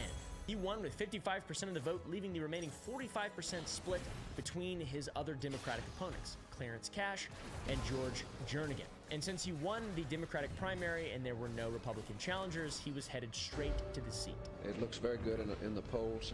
Again, we're moving up in Arkansas and I think throughout the country. However, old Bubba was still climbing the political ladder, and in 1978 he ran for and won the governor of Arkansas, becoming the nation's youngest governor in 40 years at just 32 years of age. We gave our best. God bless you all, and thank you very much. And that same year, he and Hillary would embark on a cheeky little real estate scheme that would later come back to haunt them. 1978 was a pretty ambitious year for the Clintons. For assuming the role of governor while he was still just the AG of Arkansas, Bill and Hillary Clinton formed the Whitewater Development Corporation with their friends Jim and Susan McDougal. $203,000 was borrowed for the purpose of purchasing 230 acres of mountain land along Arkansas's White River for the development of vacation homes. It was going to be perfect for Bubba and Sabrina. Beautiful vacation properties with mountain views along the White River in proximity to the small Ozark mountain town of Flippin, Arkansas. At least, it would have been perfect until the Fire Nation attacked. You see, the real estate market took a dive and interest rates rose fairly rapidly, and their plans for real estate wealth left them in the proverbial hole. Most of the investment the two couples had made was lost. But it was all okay for them because Bill still had his promising future in government ahead. After all, he was soon to run for and win the governorship of the state of Arkansas. He'd made a play in real estate, it didn't pan out, and it was time to focus entirely on the political endeavors. While Bill was serving as governor, Hillary was advancing her career in law, becoming the first female partner at Rose Law Firm in 1979. They were both on an upward trajectory, and it seemed nothing could slow them down. The real estate flop was just a tiny bump in the road.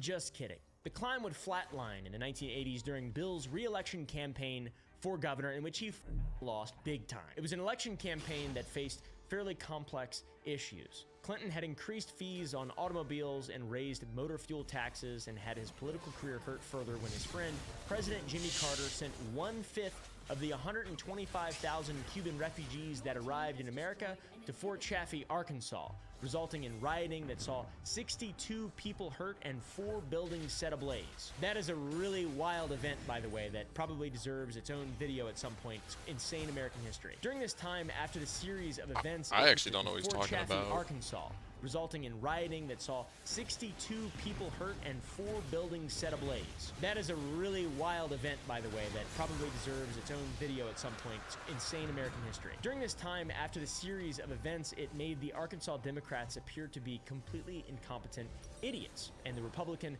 candidate for the 1980 governor election, Frank White, would win, beating the shit out of Bubba. Ironically enough, Frank White was a former Democrat who hopped the fence over to the Republican Party before announcing he was running for governor. So it's like I'm not with these guys. I'm over there. I'm Frank White. All right, that was my. I used to be Frank Gray. Now I'm Frank White. All right. The hell you barking at, you dumb bitch? What the? So 2 scandals in a very short period of time. Bill may have been able to survive one of those scandals, but 2 at once was enough to see him ousted as governor of Arkansas, at least for this election cycle. Following Governor White's election victory, his term faced its own controversy. Utility company rate increases left consumers outraged, feeling as though they'd been gouged. Republican Party members felt he hadn't delivered on patronage, job promises, and lawmakers from both parties were disappointed in the lack of leadership qualities they'd expected from Mr. White.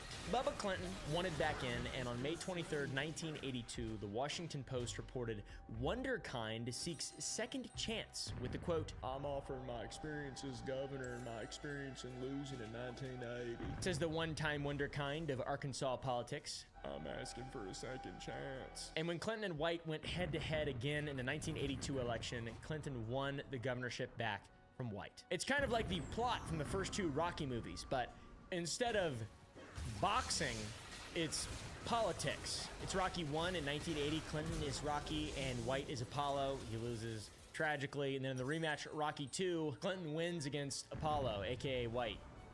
Sorry, that was a terribly stupid waste of time for all of you. After this, there was no stopping Bill. He would win his 4th, 5th, and 6th election, even surviving a scandal in 1984 when his brother Roger Clinton Jr. was facing multiple drug charges revolving around the distribution of cocaine, for which he later served a year in prison from 1985 to 1986. The drug charges from within the Clinton family did nothing, essentially, to harm Bill Clinton's political career, and he won that year's gubernatorial election with 63% of the vote. That is a lot. And how about the word gubernatorial? Pretty fun to say.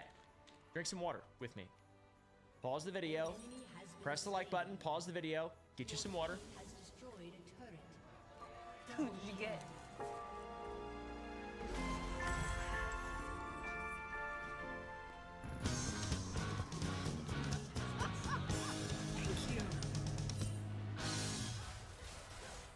Guys, this thing's so delicious. I could start a business selling them. Oh, LegalZoom. I can register an LLC. GG. Plus, I updated my will so I can pass along my recipes when I bite the biscuit. For today. When you need a legal hand, turn to legal.